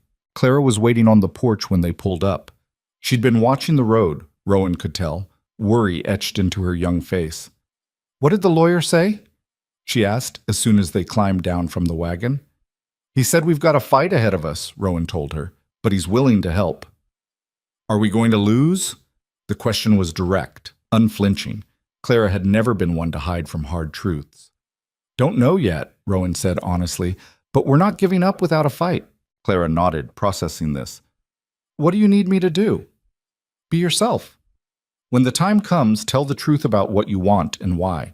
That's all anyone can ask." "And if they don't listen?" Rowan crouched down until he was eye level with her. "Then we make them listen, one way or another." That seemed to satisfy her. She went back inside, her small shoulders set with determination that was heartbreaking in someone so young. Eliza watched her go, then turned to Rowan. She shouldn't have to fight for the right to stay in a home that wants her. "No," Rowan agreed. "She shouldn't, but that's the world we're living in, and wishing it different won't change it." The next few weeks fell into a pattern that was equal parts domestic routine and preparation for war. Mornings were spent on ranch work. Cattle needed tending regardless of legal battles. Afternoons were devoted to meetings with Porter, reviewing testimony, preparing for the depositions that would come. Evenings belonged to the girls, to maintaining some semblance of normalcy in a situation that was anything but. Tom and the other ranch hands agreed to testify, though Tom grumbled about having to wear proper clothes and speak in front of a judge. The general store owner, Mrs. Chen, offered a character reference for Eliza, having been impressed by her dedication to the girls during their occasional trips to town. Even old Doc Morrison, who'd treated Ivy for a fever the week prior, said he'd speak to the child's improved health since coming to the ranch. But it was the girls themselves who would carry the most weight, and that knowledge sat heavy on all of them. Porter came to the ranch one afternoon to prepare Clara and Ivy for the possibility of being questioned by the judge.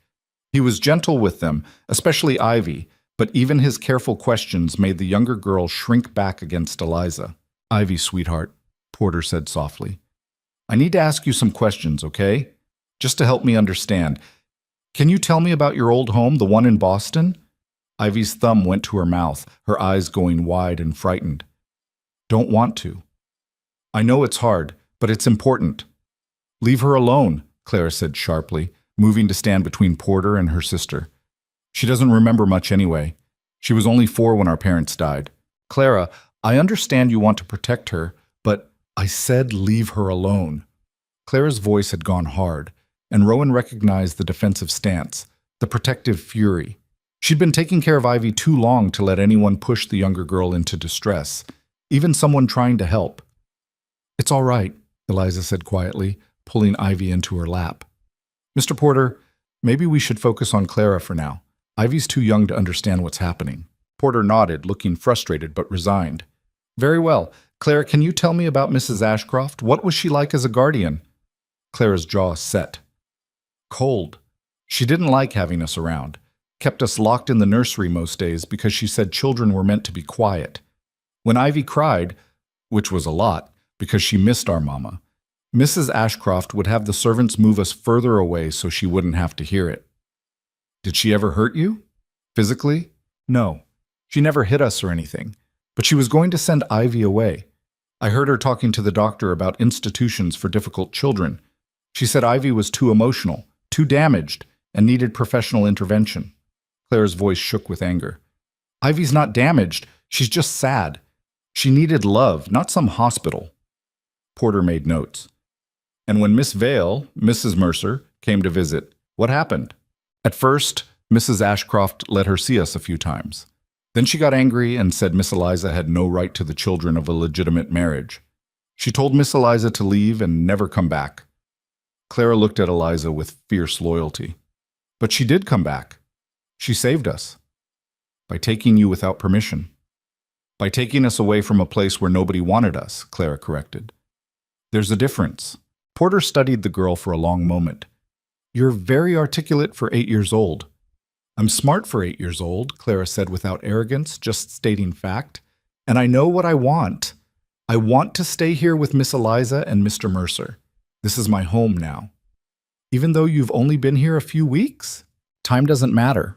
Home is where people want you, where they listen when you talk and don't lock you away because you're inconvenient. Clara's eyes were fierce. This is home.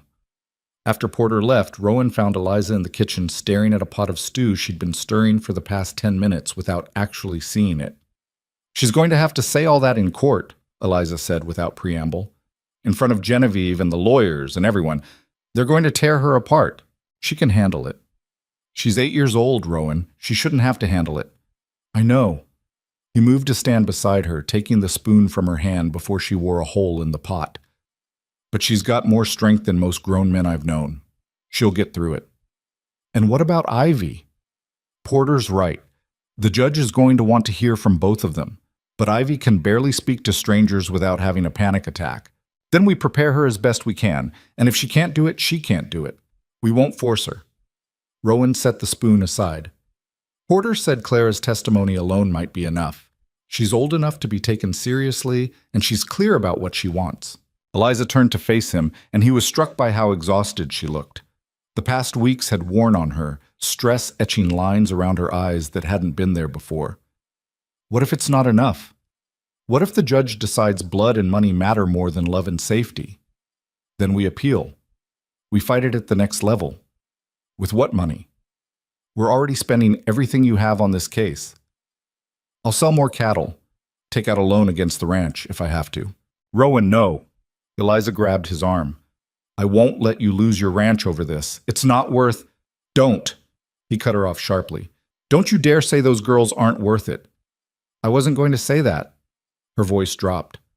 I was going to say, I'm not worth it. Rowan stared at her. You think this is about you, isn't it? I'm the one who brought this trouble to your door. I'm the one who got you tangled up in a legal mess that could destroy everything you've built. If I hadn't been so desperate, so foolish, you'd have what? Let those girls suffer in silence? Abandon them to a woman who saw them as burdens? Rowan shook his head. You did what you had to do, what any decent person would do. That's not foolishness. That's courage. Courage that's costing you everything. Maybe. Or maybe it's giving me something I didn't know I was missing. The words came out before Rowan could stop them, true and raw and more honest than he'd intended to be. Eliza went very still. What do you mean? Rowan struggled to put it into words. This ranch. It was supposed to be enough. Work and solitude and no complications. I thought that's what I wanted. What I needed after... He trailed off, the old ghosts of war and loss rising up. But these past weeks, having you and the girls here, hearing voices in the house, coming home to something other than silence, it's made me realize how empty things were before. Rowan, I'm not saying this is a real marriage. I know what we agreed to, but it's not nothing either. These girls, they matter. You matter. And if fighting for you costs me every penny I have, so be it. Money I can earn back. He gestured vaguely at the house, at the life they'd been building. This I can't replace. Eliza's eyes were bright with tears. You're a good man, Rowan Mercer. Better than you give yourself credit for. I'm a stubborn man who doesn't know when to quit. There's a difference. She laughed, watery but genuine. Maybe they're the same thing. Before Rowan could respond, the kitchen door burst open and Ivy ran in, tears streaming down her face. She threw herself at Eliza, sobbing into her skirts. "Sweetheart, what's wrong?" Eliza knelt down, trying to see Ivy's face. "Bad dream," Ivy hiccuped. "The storm came and took you away, and I was alone again." "Oh, baby, it was just a dream. I'm right here." "But what if it's not? What if they take you away for real? What if they make us go back?" Ivy's small hands fisted in Eliza's dress, clinging desperately. "I don't want to go back. Please don't make me go back." Eliza looked helplessly at Rowan. This was the fear they'd been trying to shield the girls from, and it had found them anyway. Children always knew when the adults were scared, no matter how hard you tried to hide it. Rowan crouched down beside them. "Ivy, look at me." The little girl turned her tear-stained face toward him. "No one's going to take you anywhere you don't want to go. Not without a fight. You understand? Miss Eliza and we're not going to let that happen." "But what if you can't stop them?" It was the question they'd all been avoiding, the nightmare scenario no one wanted to voice. Rowan could have offered false promises, could have told her everything would be fine, but Ivy deserved better than lies. "Then we'll keep fighting," he said, "as long as it takes, as hard as we can. And no matter what happens, you'll never be alone again. That's a promise." "You promise?" Ivy's voice was tiny, fragile with hope. "I promise." She studied his face with those huge eyes, looking for any sign of dishonesty. Whatever she found seemed to satisfy her, because she nodded and let Eliza lift her up. But as Eliza carried her back upstairs for another attempt at sleep, Rowan was left alone with the weight of a promise he wasn't sure he could keep. The depositions began 2 weeks later, held in Judge Hamilton's chambers in town. Rowan went first, answering questions from both Porter and Genevieve's lead attorney, a sharp-faced man named Aldrich who specialized in making honest people sound like liars. "Mr. Mercer, you claim this marriage to Miss Vale, Mrs. Mercer, was not strategically motivated. Is that correct?" "I claim it was motivated by wanting to help 3 people who needed it," Rowan said carefully, repeating the answer Porter had coached him on. "How noble. And the fact that your marriage conveniently granted Mrs. Mercer legal standing just as my client was preparing to reclaim her wards, that's pure coincidence?" "Didn't say it was coincidence, said it was necessary." Aldrich's eyebrows rose. "Necessary? Because you'd fallen deeply in love with Miss Vale after knowing her for less than 2 weeks? Because 2 little girls needed protection, and marriage was the fastest way to provide it legally. So you admit the marriage was a strategic decision rather than a romantic one." Porter started to object, but Rowan held up a hand. "I admit we got married to keep the girls safe. What it's become since then is something different, something better. How convenient that your feelings deepened right around the time you needed them to for legal purposes." Aldrich's tone dripped sarcasm. "Tell me, Mr. Mercer, do you love your wife?" The question hung in the air. Rowan looked at Aldrich, then at Porter, then at the court stenographer dutifully recording every word. The honest answer was complicated, tangled up in respect and growing affection, and something that might eventually be love, but wasn't there yet. But admitting that would give Aldrich ammunition. "I married her," Rowan said finally. "I protect her. I'm building a life with her. Call that whatever you want. I'll call it evasion, Mr. Mercer. A simple yes or no would suffice." "Love's not simple. Anyone who thinks it is hasn't lived much." Aldrich made a note. "How much money have you spent on legal fees for this case so far?" The shift in topic was deliberate, designed to throw Rowan off balance. "About $70? And you're prepared to spend more? Perhaps hundreds more if this goes to trial. If that's what it takes. For children who aren't yours. For a wife you've known less than a month. That seems like quite a financial commitment for what you claim is merely a strategic arrangement. I take care of what's mine. Those girls are mine now. So is Eliza." "Yours." Aldrich leaned forward. "Like property, you mean?" "Like family," Rowan corrected, anger edging into his voice. "Which is more than your client ever treated them as." "Careful, Mr. Mercer. This is a deposition, not a saloon fight." The session continued for another hour, Aldrich probing every aspect of the marriage, the living arrangements, Rowan's motivations. By the time it ended, Rowan felt like he'd been through a verbal boxing match, and this was just the beginning. Eliza's deposition was worse. Rowan waited outside the chambers, pacing the hallway like a caged animal. Through the door, he could occasionally hear raised voices, Aldrich pressing, Eliza defending, Porter objecting.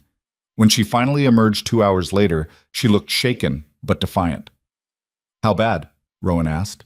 "They tried to make me admit I seduced you, that I used the girls as leverage to trap a husband." Her voice was tight with fury. "Aldrich actually asked if I was pregnant, if that was the real reason for the rushed marriage." Rowan's hands clenched into fists. "That son of a—" Porter objected. "It's not in the record." Eliza leaned against the wall, suddenly exhausted. "But it's what they think. What they'll whisper in the courtroom, that I'm some kind of opportunist who manipulated a lonely rancher. Anyone who knows you knows that's garbage. But the judge doesn't know me. He'll hear Genevieve's version, wealthy, respectable widow versus desperate bastard daughter. Which story do you think he'll believe?" Rowan didn't have an answer for that. The weeks crawled by in a haze of preparation and mounting dread. Porter filed motions and counter-motions. Witnesses were interviewed. Character references were collected. And through it all, life on the ranch continued with a strange dual quality. Surface normalcy covering the undercurrent of fear. Clara stopped sleeping well. Rowan would hear her pacing her room at night, restless and anxious. She threw herself into ranch work with fierce determination, as if proving her usefulness would somehow guarantee her place there. Tom started teaching her to rope cattle, and she attacked the lessons with single-minded intensity. Ivy regressed slightly, becoming clingy and fearful. She wouldn't let Eliza out of her sight, following her from room to room like a small, frightened shadow. The nightmares came back, violent dreams that left her screaming in the night. Rowan found himself sitting with her more and more, reading stories until she calmed enough to sleep. And somewhere in the middle of all this chaos, something shifted between Rowan and Eliza. It was small things at first, the way she'd started pouring his coffee in the morning without asking how he took it, because she'd learned his preferences. The way he'd taken to checking on her before bed, making sure she had everything she needed. Conversations that stretched longer than necessary, finding reasons to stay in the same room even when there was work to be done elsewhere. One evening, about a week before the trial was scheduled, Rowan found her crying in the kitchen. Not dramatic sobs, just quiet tears running down her face while she kneaded bread dough with mechanical precision. "Eliza?" She didn't look up. "I'm fine. You're crying." "I said I'm fine." Her hands worked faster, taking out frustration on the innocent dough. "Just tired." Rowan moved closer, gently taking the dough from her hands and setting it aside. "Talk to me. What's there to say? We've done everything we can, prepared every argument, gathered every witness, and it still might not be enough." She finally looked at him, eyes red and lost. "I keep thinking about what happens if we lose. Where the girls will go, how scared they'll be, whether Genevieve will punish them for wanting to stay with me. We're not going to lose." "You don't know that." "No, but I know we've fought harder for this than Genevieve's fighting against it. That's got to count for something." Eliza laughed bitterly. "Does it?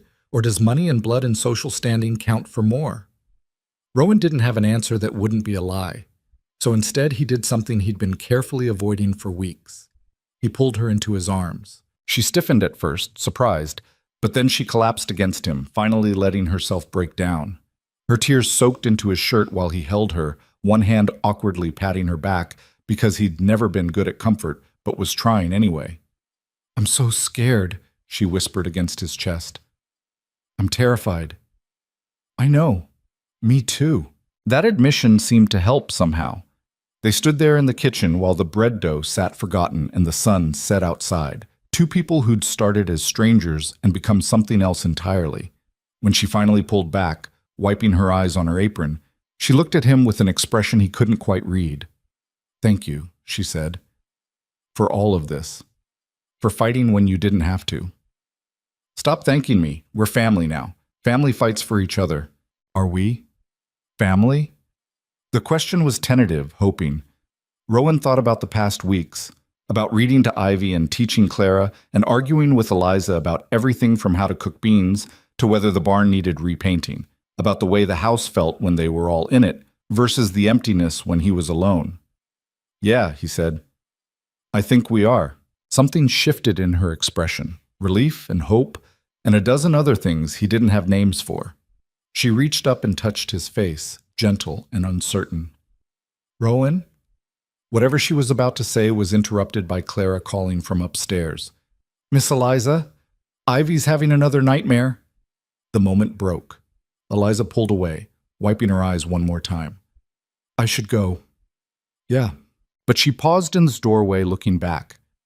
This thing between us, whatever it's becoming, we should probably talk about it. After the trial.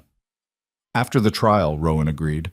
She disappeared upstairs, leaving him alone with a kitchen full of unfinished bread and a chest full of feelings he wasn't equipped to process.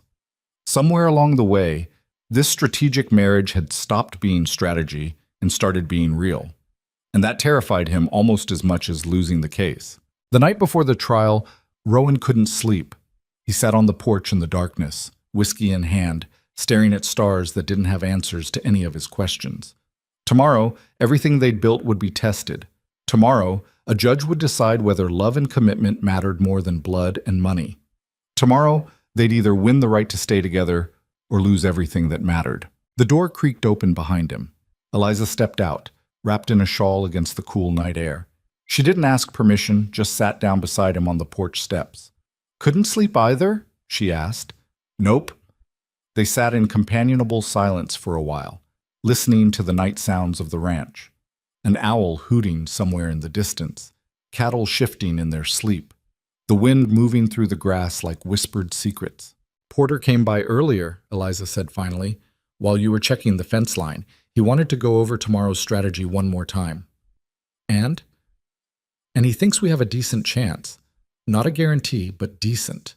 She pulled the shawl tighter. He also said the girls will definitely be questioned, both of them. The judge wants to hear directly from them. Rowan's jaw tightened. Ivy's not ready for that. I know, but we don't have a choice.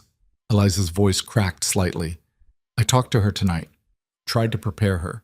She just kept asking me if she had to go back to the dark room. What dark room? The nursery. In Genevieve's house. Ivy called it the dark room because the curtains were always drawn. She was terrified of it. Eliza's hands twisted in her lap. That's where they'll send her if we lose. Back to the dark room and the locked door and the loneliness. And there's not a damn thing I can do to stop it. We'll stop it together, Rowan said. Tomorrow, in that courtroom, we tell them everything. Every truth, every fact. We make them see those girls as people, not property. And we trust that somewhere under all that legal nonsense, there's a judge who still remembers what justice actually means. Eliza looked at him, and even in the darkness he could see the tears on her face. When did you become an optimist? I'm not. I'm just too stubborn to accept defeat before the fight's over. She laughed, soft and sad. I'm glad I met you, Rowan Mercer. Even if this all goes to hell tomorrow, I'm glad for these weeks, for seeing what a real home could be. It's not going to hell. But if it does, it won't. Rowan, please, let me say this. She turned to face him fully. If it does, if they take the girls, I want you to know that I don't regret any of it. Not coming here, not marrying you, not fighting even though the odds were always against us. You gave us hope when we had none. You gave those girls a taste of what family should be. That matters, even if it doesn't last. Rowan set down his whiskey and took her hands in his. They were cold, trembling slightly, and he wrapped his larger hands around them, trying to offer warmth. Listen to me, he said quietly. Tomorrow, we're going to walk into that courtroom as a family, and we're going to walk out the same way. Claire and Ivy will come home with us, to this ranch, where they belong. This isn't the end of the story. It's just the hard part in the middle. You sound so sure. I have to be. Someone's got to believe we can win this. Eliza studied his face in the starlight. You really mean that, don't you? You actually think we have a chance? I think we have truth and love on our side, and I think that's got to be worth something, even in a world as broken as this one. She leaned forward, resting her forehead against his shoulder. Thank you for believing, even when I can't. They sat like that for a long time, drawing strength from each other, two people who'd become anchors in a storm neither had expected. Eventually, the cold drove them back inside, but Rowan felt something had shifted between them. Whatever tomorrow brought, they'd face it together. And maybe, just maybe, that would be enough. The courthouse was smaller than Rowan expected, a squat limestone building that squatted in the center of town like it was trying to make itself important through sheer stubbornness. Inside, the air was stifling despite the early morning hour, and the wooden benches creaked under the weight of curious townspeople who'd come to watch the spectacle. Rowan sat at the plaintiff's table with Eliza on one side and Porter on the other, acutely aware of every eye in the room tracking their movements. Behind them, Tom and the ranch hands filled a bench, silent support in their Sunday clothes. Clara and Ivy waited in a small anteroom with the bailiff's wife, spared from witnessing the opening salvos of the battle being fought over their futures. Across the aisle, Genevieve Ashcroft sat like a queen in exile, her black dress severe and expensive, her face a mask of righteous certainty. Aldrich and two other lawyers flanked her, their table covered in neat stacks of documents that looked far more official than Porter's scattered papers. Judge Hamilton entered, and everyone stood. He was older than Rowan remembered from their brief encounter at the ranch, with tired eyes that had seen too many ugly cases and probably believed in justice less with each passing year. He settled into his chair with the air of a man preparing for an unpleasant task. "Be seated," he said, his voice carrying despite its lack of volume. "We're here today to determine custody of two minor children, Clara and Ivy Ashcroft, currently residing with Mr. and Mrs. Rowan Mercer.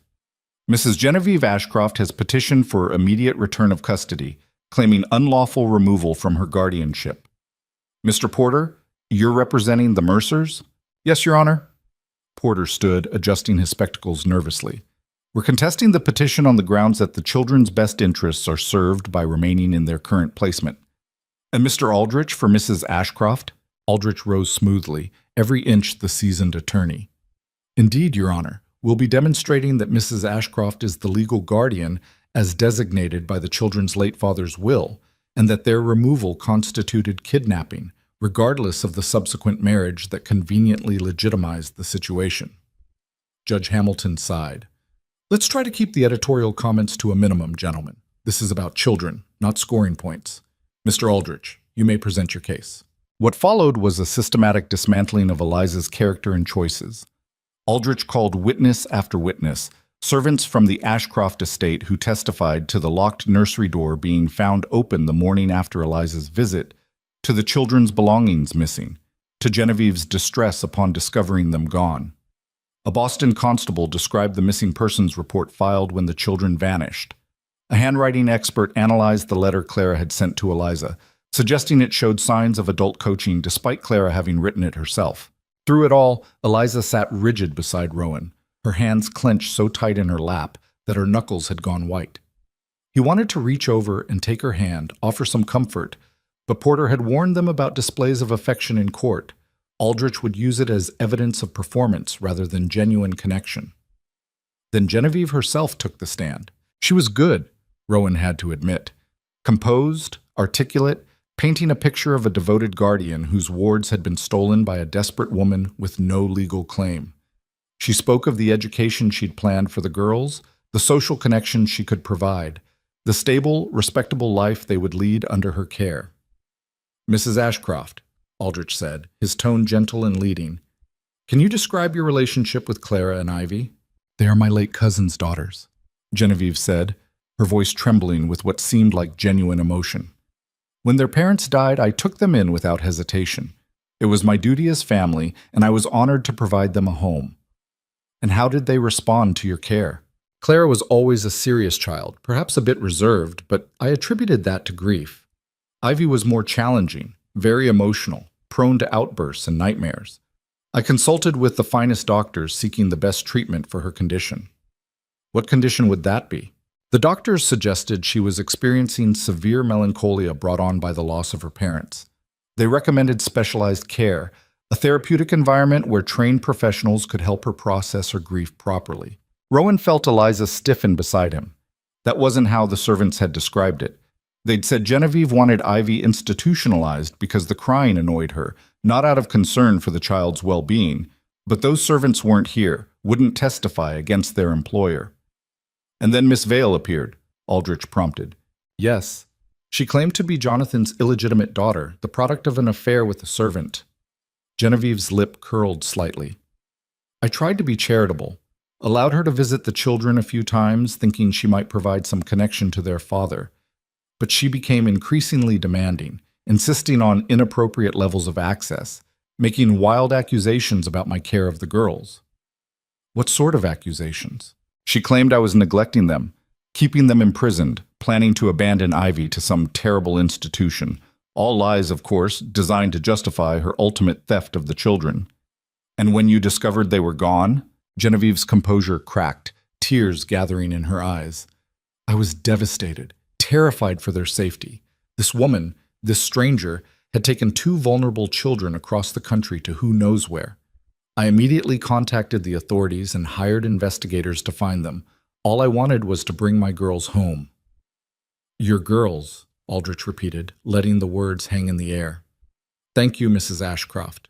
No further questions. Porter stood for cross-examination, and Rowan could see the young lawyer's hand shaking slightly as he approached the witness stand. Mrs. Ashcroft, you testified that you took the children in without hesitation. Were you their only option for guardianship? I was the guardian named in their father's will, yes. But were you the only family member available? Did they have aunts, uncles, grandparents? Genevieve's expression tightened. There were other relatives, but I was chosen as the most appropriate. Most appropriate or most convenient? Isn't it true that as guardian you also controlled the trust fund their father left for their care? I managed their finances responsibly, as any guardian would. How much was in that trust, Mrs. Ashcroft? Aldrich stood. Objection, Your Honor. Financial matters are irrelevant to the question of custody. They're relevant if they show motive, Porter countered.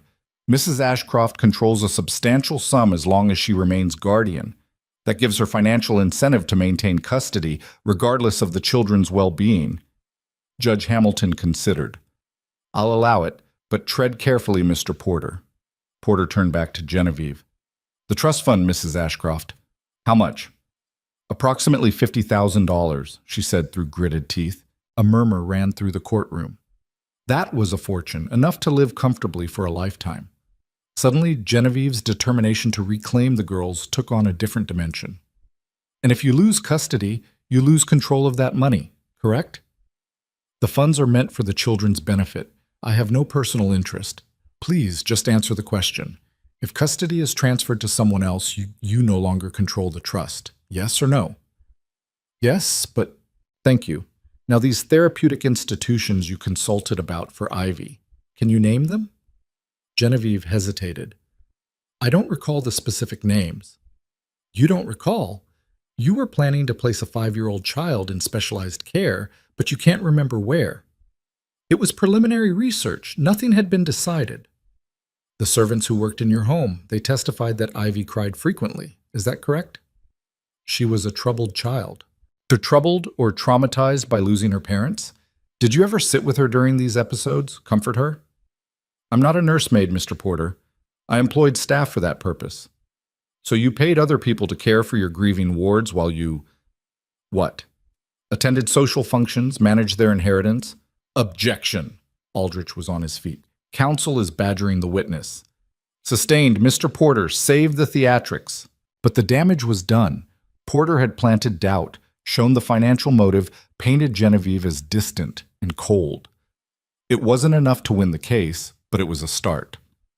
The morning dragged on with more testimony, more legal maneuvering, more words that reduced 2 little girls to abstract concepts to be argued over. When Judge Hamilton finally called for a lunch recess, Rowan felt like he'd been holding his breath for hours. They ate in Porter's cramped office, sandwiches brought by the baker's wife who'd taken pity on them. Clara and Ivy joined them, both girls quiet and scared. Ivy climbed into Eliza's lap and refused to move, while Clara sat pressed against Rowan's side, seeking comfort in proximity. "How's it going?" Tom asked, having followed them from the courthouse. Porter removed his spectacles and rubbed his eyes. "Hard to say. Aldrich built a strong case for Genevieve's legal rights, but I think I introduced enough doubt about her motives and character. The real test comes this afternoon." "Why?" Eliza asked, though her tone suggested she already knew. "Because that's when the girls testify." Ivy whimpered and buried her face in Eliza's shoulder. Clara's jaw set with determination, but Rowan could feel her trembling. Do they have to? Rowan asked. Ivy's terrified. If we don't present them, Aldrich will argue we're hiding them because their testimony would undermine our case. The judge wants to hear from them directly. I'm sorry, but there's no way around it. The afternoon session began with Clara on the witness stand, her small form nearly swallowed by the large chair. Judge Hamilton had her sworn in with a gentle tone that was the first bit of humanity Rowan had seen from him all day. Clara, I'm Judge Hamilton. I need to ask you some questions, all right? Just tell me the truth as you understand it. There are no wrong answers here. Clara nodded, her hands folded in her lap with unnatural stillness. Can you tell me about your home in Boston, the one with Mrs. Ashcroft? It was a big house, very quiet. We had to stay in the nursery most of the time because Mrs. Ashcroft didn't like noise. And how did that make you feel? Clara considered the question seriously. Lonely and scared for Ivy. She cried a lot after our parents died, and Mrs. Ashcroft would get angry about it. What did Mrs. Ashcroft do when she was angry? She'd have the servants move us to rooms farther away. Once she locked Ivy in a closet for an hour because she wouldn't stop crying during a dinner party. Genevieve made a sound of outrage. Aldrich whispered urgently to her, trying to maintain calm. That must have been difficult, Judge Hamilton said. What happened when Miss Vale, Mrs. Mercer, came to visit? She was nice to us, asked us questions and actually listened to the answers. She looked at Ivy like she was a person, not a problem. Clara's voice grew stronger. When she stopped coming, I wrote her a letter asking her to come back. I knew we were supposed to stay with Mrs. Ashcroft, but I didn't care anymore. I wanted to be somewhere people wanted us. And do you feel wanted at the Mercer Ranch? Yes, sir. Mr. Mercer teaches me about horses and cattle. He doesn't get mad when I ask questions. And Miss Eliza, Mrs. Mercer, she hugs Ivy when she has nightmares instead of locking her away. We eat dinner together, and it's okay to talk. Clara struggled for words. It's what I thought family was supposed to be. Do you want to stay there? At the ranch? More than anything, Clara looked directly at Judge Hamilton, her young face fierce with conviction. Please don't send us back. I'll be good. I'll work hard. I'll help with everything. Just please let us stay. Rowan saw several people in the courtroom wiping their eyes. Even Judge Hamilton looked moved, though he maintained his professional demeanor. Aldrich's cross-examination was brutal. He tried to suggest that Clara had been coached, that her memories of Boston were exaggerated, that children her age couldn't make informed decisions about custody. But Clara held firm, answering each question with the same serious honesty that made her seem far older than 8. Then it was Ivy's turn. The little girl had to be carried to the witness stand by the bailiff, her thumb in her mouth, eyes wide with terror. She wouldn't look at anyone, just stared at her lap while tears rolled down her cheeks. Judge Hamilton's expression softened. Ivy, sweetheart, I just need to ask you a few questions. Is that all right? Ivy said nothing, just trembled. Can you tell me your name? Silence. Ivy, I know this is scary, but I need you to talk to me. Can you do that? Still nothing. Ivy's breathing was getting faster, panic setting in. Eliza half rose from her seat, instinct to comfort warring with courtroom protocol. Your Honor, Porter said quietly. Perhaps we could have Mrs. Mercer sit with her. The child is clearly distressed. Aldrich objected immediately. That would be inappropriate. The witness needs to testify independently, without influence.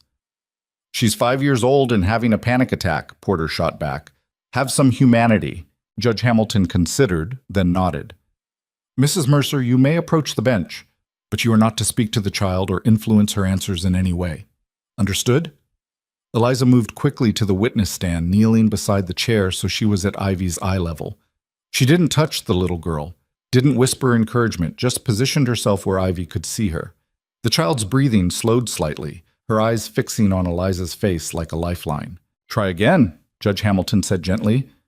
Ivy, can you tell me where you live now? The ranch, Ivy whispered, so quiet the stenographer had to lean forward to hear. And do you like living there? A small nod. Can you tell me why? Ivy's thumb came out of her mouth. No dark rooms. Miss Eliza stays with me when I'm scared. Mr. Mercer reads stories. What about your old home, the one with Mrs. Ashcroft? Ivy's whole body tensed. Don't want to talk about it. I know it's hard, sweetheart, but I need to understand. Were you happy there? No. The word was barely audible. Why not? Too quiet. Too dark. Nobody wanted to hear me. Ivy looked up at Judge Hamilton, tears streaming down her face. I was sad all the time, and they said I was broken. Who said that? Mrs. Ashcroft. She told the doctor I was broken and needed to be fixed somewhere else. Genevieve stood abruptly. That's a lie. I never said... Sit down, Mrs. Ashcroft, Judge Hamilton ordered sharply. You'll have your opportunity to respond. But the damage was done. Ivy was sobbing now, full body shakes that made her unable to continue. Eliza finally broke protocol and pulled the child into her arms, whispering soothing words while Ivy clung to her. I think we're done here, Judge Hamilton said. Mr. Aldrich, do you really want to cross-examine a traumatized 5-year-old? For once, Aldrich looked uncertain. No, Your Honor, no questions. Eliza carried Ivy back to their table, the little girl refusing to let go. Rowan wanted to say something, do something, but he was trapped by procedure and protocol and the invisible walls of a courtroom that felt more like a prison. Porter called his remaining witnesses. Tom, who testified to the girl's improved health and happiness since coming to the ranch. Mrs. Chen, who spoke of Eliza's dedication and character. Doc Morrison, who provided medical evidence that Ivy's condition had improved significantly in the past weeks. Each one chipped away at Genevieve's case, building a picture of a family that functioned despite its unconventional origins. Finally, Rowan himself took the stand. Aldrich came at him hard, trying to paint him as either a fool manipulated by a desperate woman or opportunist seeking to control the girl's inheritance. Rowan answered each question with the same blunt honesty that had served him his whole life. Mr. Mercer, you married a woman you'd known for less than 2 weeks. That seems rather impulsive. It was necessary. Necessary for what? To legitimize her theft of the children? To protect 2 kids who needed protection? Call it whatever you want. I call it doing the right thing. How noble. And the fact that you now control their substantial trust fund through your wife, that's just a happy accident. I don't control anything. That money belongs to the girls. When they're grown, they'll get it. Until then, it sits where it is. I don't want it, and I don't need it. You expect this court to believe you have no financial interest in maintaining custody? Rowan leaned forward, looking Aldrich directly in the eye. I've spent over $100 in legal fees fighting for the right to raise 2 children who aren't mine by blood. I've put my ranch at risk, my reputation, my life. You tell me, does that sound like I'm after money? It sounds like you're in too deep to back out. It sounds like I found something worth fighting for, something that matters more than money or convenience or what people think is proper. Rowan glanced at Eliza, then at the girls. Those kids have had enough loss, enough pain. They deserve a home where they're wanted for who they are, not what they're worth. I can give them that. Can she? He gestured toward Genevieve, who looked like she wanted to spontaneously combust from rage. That's not for you to determine, Aldrich said coldly. No, it's for the judge. But I know what I've seen. Clara laughing while she works with the horses. Ivy sleeping through the night without nightmares for the first time in months. A house that feels like a home instead of a mausoleum. Rowan's voice was steady, certain. I'm not perfect. I'm rough around the edges and I don't know much about raising kids. But I show up, I listen, I protect what's mine.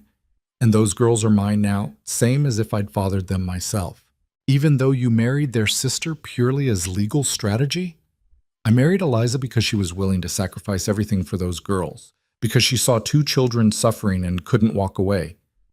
That kind of courage, that kind of love. He stopped, surprised by his own words.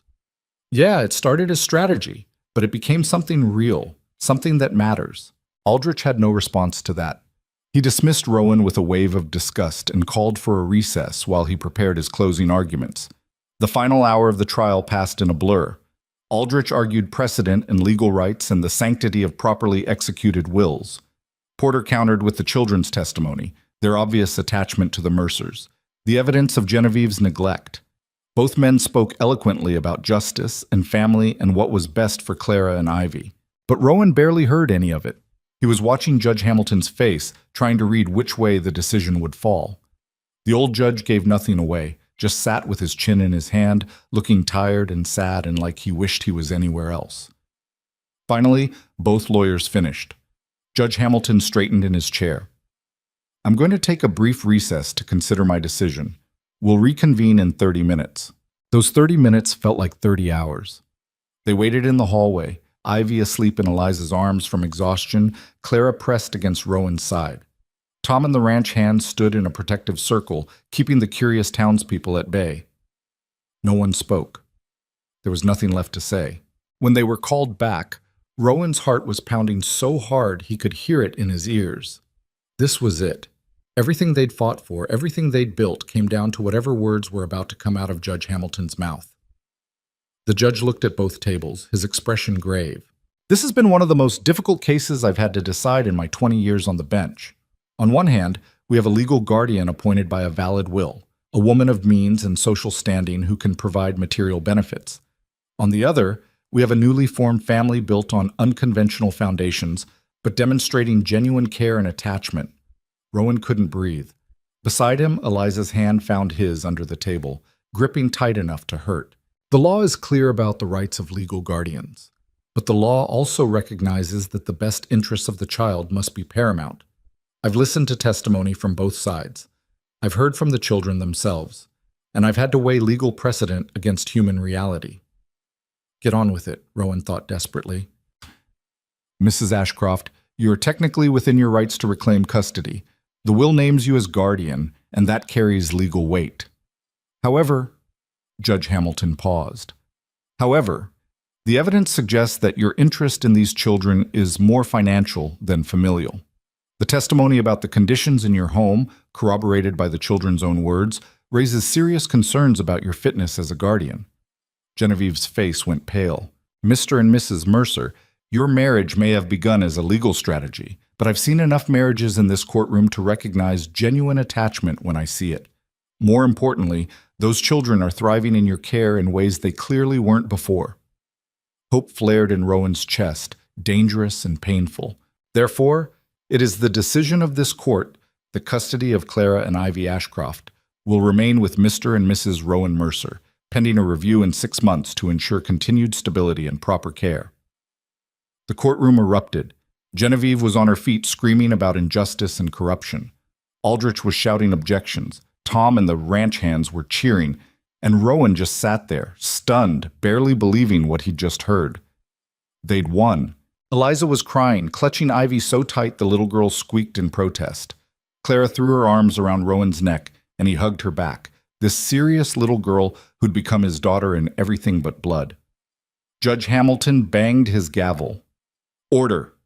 Mrs. Ashcroft, you have the right to appeal this decision, but for now it stands. The children will remain with the Mercers. This court is adjourned. As they left the courthouse, Genevieve blocked their path one last time. Her careful composure was completely shattered, face twisted with rage and humiliation. This isn't over, she hissed. I'll appeal. I'll take this to higher courts. I'll spend every penny I have to take those children from you.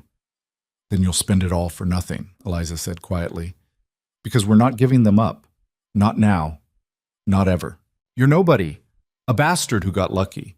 You think this changes anything? You think marrying some frontier rancher makes you respectable?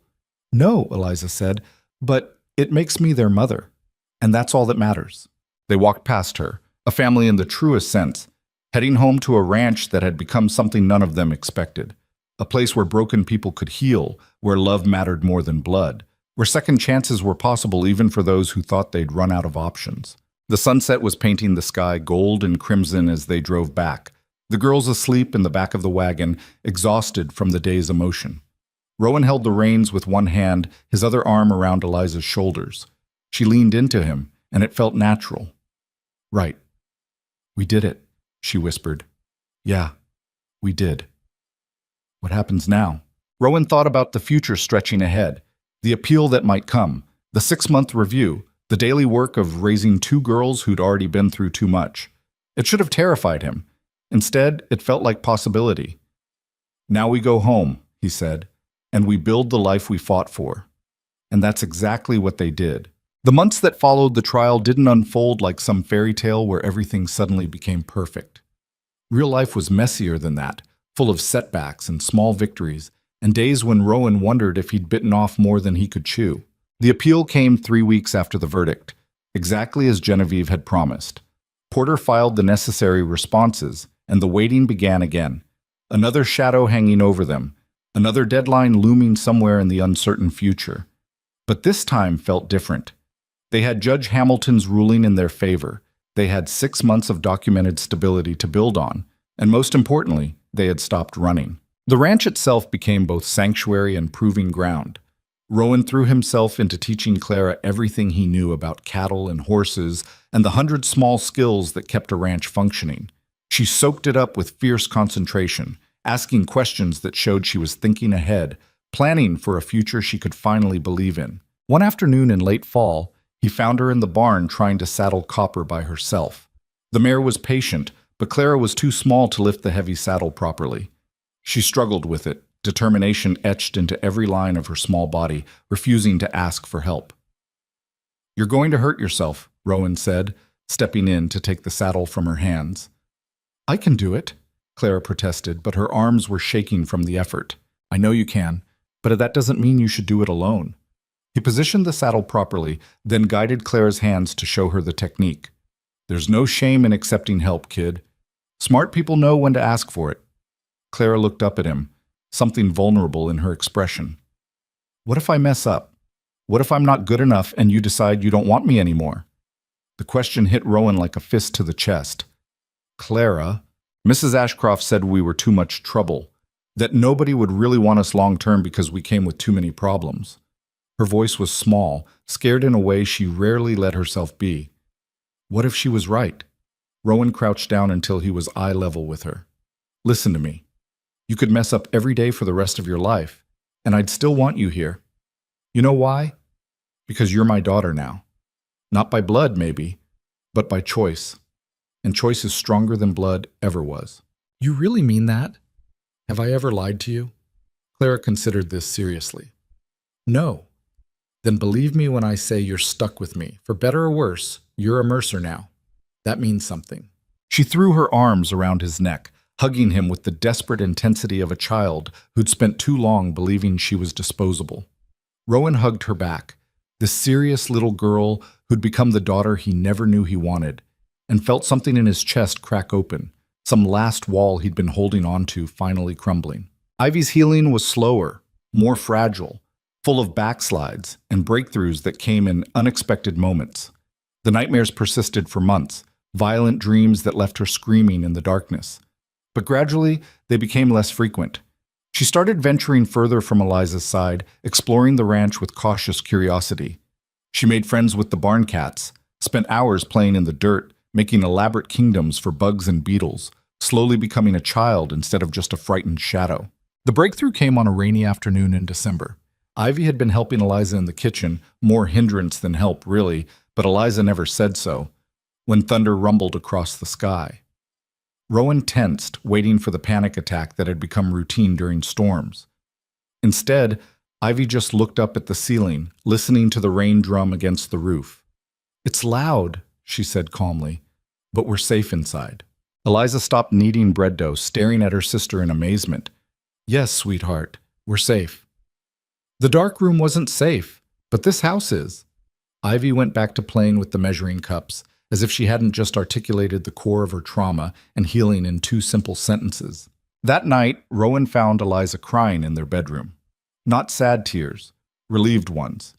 He'd gotten used to sharing the space with her over the past months, the initial awkwardness fading into comfortable routine. They still maintained careful boundaries, sleeping on opposite sides of the bed with space between them, but the arrangement felt less like strategy and more like partnership with each passing week. "She's going to be okay," Eliza whispered, wiping her eyes. "I was so scared she wouldn't be, that the damage was too deep. But she's healing." "Kids are tougher than we give them credit for," Rowan said. "When they feel safe, they can recover from almost anything. Do you think we're doing this right, raising them?" It was a question Eliza asked often, usually late at night when doubt crept in. Rowan never had a good answer because the truth was, he didn't know. He was making it up as he went, relying on instinct and trial and error. "I think we're doing our best," he said, "and I think they know they're loved, That's got to count for something. Eliza looked at him in the lamplight, her expression soft and complicated. When did you become so wise? I'm not wise. I'm just stubborn enough to keep trying even when I don't know what I'm doing. She laughed quietly. That might be the same thing. The 6-month review came in early spring, when the prairie was turning green and wildflowers dotted the landscape like scattered jewels. Judge Hamilton himself rode out to the ranch, eschewing formal courtroom proceedings for a personal inspection. Rowan had been expecting another legal battle, another fight to prove they deserved to keep the girls. Instead, he got a tired old judge who just wanted to see with his own eyes how things had turned out. Hamilton sat on the porch while Clara showed off her riding skills in the corral, her confidence with the horses evident in every movement. Ivy brought him wildflowers she'd picked, chattering about the barn cats in her garden plot and the story Rowan had read the night before. Inside, the house showed signs of family life. Clara's drawings on the kitchen wall, Ivy's collection of interesting rocks on the windowsill, Eliza's herbs drying in the pantry. You've done well, Hamilton said finally, accepting the coffee Eliza offered. Better than I expected, if I'm being honest. You thought we'd fail, Rowan said. It wasn't a question. I thought the odds were against you. Unconventional families often struggle, especially when they're built on crisis rather than natural development. Hamilton sipped his coffee. But I've been wrong before. Those girls are thriving. Anyone can see it. Does this mean, Eliza started, hope and fear warring in her voice. It means I'll be filing a report recommending permanent custody be granted to you and your husband. Mrs. Ashcroft's appeal was denied last month. Did your lawyer inform you? Porter had sent a letter, but Rowan had been afraid to believe it was really over. He mentioned it. She's exhausted her legal options. Unless you do something egregiously negligent, those children are yours. Hamilton smiled, a genuine expression that transformed his tired face. Congratulations, Mr. and Mrs. Mercer. You've won. After he left, Eliza stood in the middle of the yard, looking dazed. It's really over. She can't take them anymore. No, she can't. We're a family, a real family. We've been a real family for months, Rowan pointed out. The law's just catching up. That night, they told the girls together. Clara received the news with quiet relief, the tension she'd been carrying for months finally releasing. Ivy didn't fully understand the legal implications, but she understood that no one was going to make her leave, and that was enough. Does this mean we can stay forever? She asked, climbing into Rowan's lap with the casual trust that still surprised him sometimes. As long as you want, Rowan confirmed. I want forever. Then that's what you get. Later, after the girls were asleep, Rowan found himself back on the porch with Eliza. It had become their ritual, these quiet evenings watching the sunset over land that had become truly theirs. But tonight felt different, heavier, like something needed to be said that they'd both been avoiding. We should probably talk, Eliza said, echoing his thoughts, about what happens now. Now we keep living, keep raising the girls, keep running the ranch. You know what I mean. She twisted his mother's ring on her finger. It still fit loose, but she'd refused to resize it, said she liked the reminder of how it had started. We got married for legal protection. The threat's gone. We could end this arrangement, get a quiet divorce, separate as friends. You'd still have the girls. We could work out custody, visitation. You've done more than anyone could ask. You're free now. Rowan was quiet for a long moment, watching the last light bleed from the sky. Is that what you want? To leave? I'm asking what you want. I asked you first. Eliza huffed in frustration. Rowan, please, I need to know. If you want out, if this was all just obligation and strategy, it stopped being strategy about 3 months ago, Rowan interrupted. Maybe longer. Hard to pinpoint exactly when. She went very still. What? You heard me. He turned to face her properly. This marriage, this family, it started as convenience, but somewhere along the way, it became real. Became something I didn't know I needed until I had it. I'm saying I don't want a divorce. I don't want you to leave. I don't want any of this to change. The words came easier than he expected. Truth he'd been sitting on for weeks finally surfacing. I'm saying I fell in love with you somewhere between the trial and teaching Ivy to read and watching you fix this broken-down ranch into something that feels like home. Eliza's eyes were bright with tears. You love me? Yeah. Terrifies me if I'm being honest. Haven't loved anyone in a long time. Forgot how vulnerable it makes you. Rowan reached for her hand. But I'm done pretending this is temporary. Done keeping distance because it's safer. I want this. Want you, want the girls, want the messy, complicated family we've built. If you'll have me. For real this time. Rowan, Her voice cracked. I've been in love with you since you stood up to Pemberton that first time. Since you looked at two frightened girls and decided they were worth fighting for. I thought it was just gratitude at first, but it's so much more than that. Then why were you offering me an out? Because I didn't want you to feel trapped. You've sacrificed so much already. I needed you to know you had a choice. I'm choosing you, Rowan said firmly. I'm choosing this. All of it. Eliza laughed through her tears. We're both idiots, you know that? Spent months dancing around this when we could have just talked. Talking's overrated. Oh, really? Then what would you suggest instead? Rowan pulled her close and kissed her properly for the first time since their wedding day. It was nothing like that brief, strategic kiss in front of witnesses. This was real, messy and deep and full of months of pent-up emotion finally finding release. When they finally pulled apart, both breathing hard, Eliza was smiling. That was better than talking, she admitted. Told you. They sat together on the porch steps, her head on his shoulder, his arm around her waist, watching the stars emerge one by one. The future stretched ahead, uncertain and full of challenges. There would be hard days, arguments, struggles they couldn't yet imagine. But they'd face them together, this family that had been forged from desperation and grown into something stronger than any of them expected. The summer brought changes that cemented their new reality. Tom retired, his joints finally giving out after decades of ranch work, and Clara, now 9 and startlingly competent, stepped into helping Rowan manage the cattle with a seriousness that made the other hands shake their heads in amazement. She still had the nightmares occasionally, still carried scars from her early years, but she was growing into someone confident and capable, someone who knew she belonged. Ivy started speaking more freely, losing the frightened silence that had defined her for so long.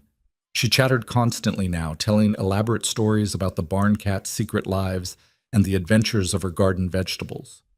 The trauma hadn't disappeared entirely. Certain things still triggered fear. Storms still made her anxious. But she'd learned she could survive the fear, that it would pass and she'd still be safe. One evening in late July, Rowan was teaching Clara to calculate cattle inventory when Ivy burst into the barn, breathless with excitement. Papa, Papa, come quick! Rowan's hand stilled on the ledger. Papa. She'd been calling him that for a month now, ever since she'd asked if it was okay, and he'd said yes with a throat too tight to say much else. But it still hit him every time, this casual claim of family. What's wrong, Ivy girl? Nothing's wrong. Mama found a letter and she says it's important. He followed Ivy back to the house, Clara trailing behind. Eliza stood in the kitchen holding a formal-looking envelope, her expression unreadable. What is it? Rowan asked. It's from Genevieve's lawyer, not Aldrich. Someone new. Eliza handed him the letter with trembling hands. She's dead, Rowan. Genevieve died 3 weeks ago. Rowan scanned the letter quickly. Pneumonia, sudden and severe. The estate was being settled, and in her revised will, written apparently in the weeks before her death, she'd done something unexpected. She'd forgiven the debt she claimed the girls owed from the trust fund expenses. More than that, she'd released all claims to their inheritance, allowing it to be transferred directly to them under the Mercers' guardianship. It wasn't an apology, exactly. The letter was cold, businesslike, devoid of sentiment. But it was release, freedom from the last threat hanging over them. What does this mean? Clara asked, reading over Rowan's shoulder. It means you and Ivy are officially free, Eliza said. No more legal complications. No one left who can challenge your custody. The trust fund is yours, held until you're 18. I don't care about the money, Clara said immediately. I just want to stay here. You're not going anywhere, Rowan assured her. This just means nobody can ever use it as leverage again. That night, after the initial shock wore off, Rowan found himself thinking about Genevieve. He'd never know what prompted her final gesture, guilt, perhaps, or pragmatism, or just the clarity that comes when facing death. Maybe she'd realized too late what she'd lost in choosing pride and money over connection, or maybe she just wanted to tie up loose ends. It didn't matter. What mattered was that the last shadow had lifted. The girls were truly, legally, permanently theirs. No appeals, no reviews, no threats. Just a family, imperfect and scarred, but whole. The fall brought the harvest, the busiest time on the ranch. Clara worked alongside Rowan in the hands from dawn until dusk, learning the rhythm of hard work and honest exhaustion. Ivy helped Eliza preserve vegetables and fruits, the kitchen filled with the smell of canning and the sound of the younger girl's endless questions. One evening, Rowan came in to find Eliza teaching Ivy to read from an old primer. The little girl struggled with the words, frustration creasing her forehead, but she kept trying. When she finally sounded out a complete sentence, her whoop of joy filled the house. "I did it! Mama, Papa, did you see? I read the whole thing!" "We saw, sweetheart," Eliza said, hugging her. "We're so proud of you." Later, washing dishes while the girls played outside, Eliza leaned against Rowan's shoulder. "Do you ever think about how different things could have been if I'd never come here, if you'd sent us away?" "Sometimes, usually when I'm trying to fall asleep and my brain won't shut up. And I'm grateful for all of it, even the hard parts." Rowan set down the dish he'd been washing. "You gave me something I didn't know I'd lost. Purpose, family, a reason to come home that's about more than just routine. You gave us a home when we had nowhere else to go. You fought for us when you didn't have to. You chose us." Eliza turned to face him. "I spent so long thinking family was about blood, about who you were born to, but it's not. It's about who shows up, who stays, who fights even when it's hard. Philosophy in the kitchen. Never thought I'd see the day." She swatted his arm. "I'm being serious. So am I." "You're right, though. Family's not blood. It's choice and commitment and showing up day after day." He pulled her close. "It's you and me and those girls. That's family. Everything else is just details." Winter came early that year, snow blanketing the prairie in white silence. The ranch settled into the quiet rhythm of cold weather routine. Animals to feed, fences to check, fires to maintain. The house became a warm refuge against the bitter wind, filled with the noise of family life. Christmas arrived, their first as an official family. There wasn't much money for gifts after the legal fees and ranch expenses, but they made do. Rowan carved wooden horses for the girls, spending weeks in the barn getting the details right. Eliza sewed new dresses from fabric Mrs. Chen had given them at cost. Clara made elaborate drawings for everyone, her artistic talent emerging now that she had time and safety to explore it. Ivy collected rocks she'd painted with careful designs, offerings of beauty from a child who'd learned the world could be bright as well as dark. They gathered around the tree Tom had helped them cut from the far pasture, decorated with strings of popcorn and paper stars. It wasn't fancy, wouldn't compare to the elaborate celebrations of wealthy families in Boston or even town, but it was theirs. "This is the best Christmas ever," Ivy declared, playing with her wooden horse. "You say that every year," Clara teased gently. "This is our first Christmas together as a real family," Ivy corrected. "That makes it the best." Rowan caught Eliza's eye across the room. She smiled, that soft expression that still made his chest tight with emotions he was still learning to navigate. They'd come so far from that storm-soaked afternoon when she'd stepped off the stagecoach with 2 frightened girls and a desperate prayer.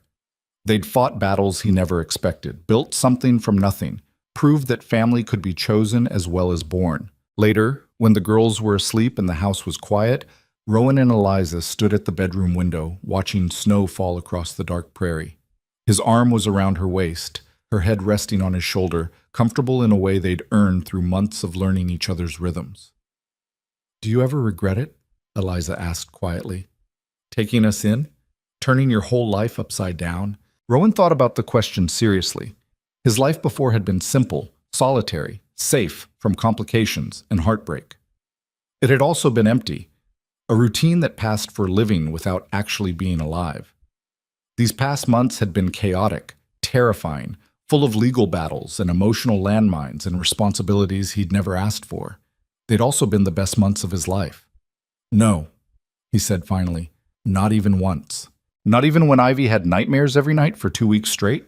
Not even then. Not even when the legal fees almost bankrupted us? Worth every penny. Not even when I burned dinner 3 times in 1 week Because I was distracted worrying about the appeal? Rowan laughed quietly. Well, maybe that week was rough, but overall, no regrets. Eliza tilted her head up to look at him. I love you, Rowan Mercer. I probably don't say it enough. You say it every time you pack my lunch, every time you wait up when I'm working late, every time you make this house feel like home instead of just a building. He kissed her forehead. I love you too. All of you. This whole chaotic, beautiful mess we've made. The months turned into a year, then two. The girls grew, changed, slowly shed the worst of their trauma while carrying the lessons they'd learned. Clara became Rowan's right hand on the ranch, already talking about the future, about improvements she wanted to make, innovations she'd read about in the farming journals Mrs. Chen saved for her. Ivy bloomed into a bright, curious child whose laughter filled the house and whose art covered every available wall. The ranch prospered despite the financial hit from legal fees. Rowan and Clara's combined efforts improved the herd, and word spread about the quality of their cattle. Other ranchers came asking for advice, for breeding stock, for the expertise that had quietly built while they weren't paying attention. Eliza found her own purpose beyond housekeeping. She started a garden that became the envy of the county, selling surplus vegetables in town. She took in sewing from neighbors, her skill with a needle becoming another income stream. She became known in her own right, not just as Rowan's wife, but as a woman of competence and character. And slowly, carefully, the marriage that had started as strategy became a partnership built on respect, affection, and hard-won trust. They had their arguments. Neither was perfect. Both carried scars that sometimes made communication harder than it should be. But they learned to fight fair, to apologize when they were wrong, to forgive each other's mistakes. 3 years after the trial, on a spring morning that smelled like rain and new grass, Rowan stood in the same spot where he'd first seen Eliza step off the stagecoach. The girls were out riding with Tom's replacement, a young hand who treated Clara like the boss she was becoming. Eliza was beside him, her hand in his, no longer wearing a ring that fit loose, but one he'd bought her last year, sized properly, worn with pride. Do you remember that first day? She asked. When I showed up with the girls and you looked like you wanted to shoot us all? I remember thinking you were the worst kind of trouble. You were right. Best trouble I ever invited in, though. Rowan squeezed her hand. Changed everything. For the better? What do you think?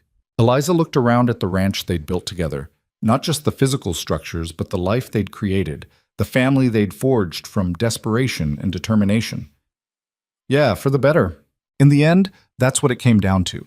Not the legal battles won or the money saved or the obstacles overcome. Just the simple truth that they'd found each other when they both needed finding, built something real from the ruins of their separate pasts, proved that family was less about blood and more about showing up every day and choosing love even when it was hard. The girls came riding back over the hill, Clara in the lead and Ivy right behind her, both laughing at something only they understood. They'd grown so much from the frightened children who'd arrived 3 years ago. They still carried scars, would always carry them, but they'd learned they were stronger than their trauma, that safety and love could overcome almost anything. Mama, Papa, Ivy called, waving enthusiastically. Clara says I'm getting good enough to help with the roundup next month. We'll see about that, Rowan called back, but he was smiling. She is getting better, Clara said seriously as they approached. Her seat's improved, and Copper listens to her now. Then maybe she can help, Rowan conceded. But you're responsible for her. Always am, Clara said with the casual certainty of someone who'd been protecting her sister long before it was fair to ask that of a child. As the girls dismounted and ran toward the house, arguing about something inconsequential but important to them, Eliza turned to Rowan. We did all right, didn't we? Despite everything? Better than all right, Rowan said. We did good.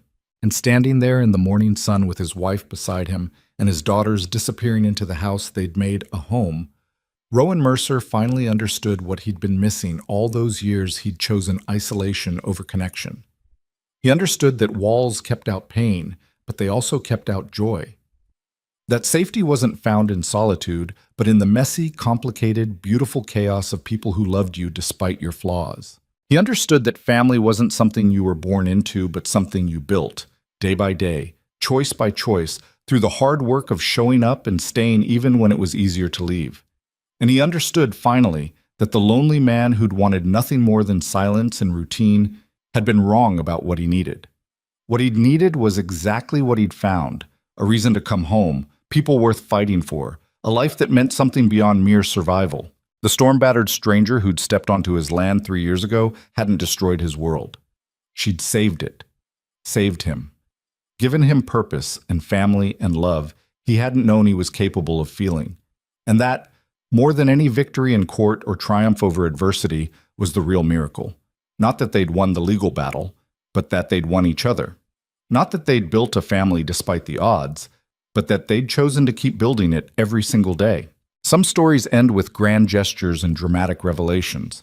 This one ended quietly, in the ordinary moments that make up a life. Breakfast needing to be made, chores needing to be done, children needing to be raised, love needing to be practiced day after ordinary day. And somehow, that was enough. More than enough. It was everything.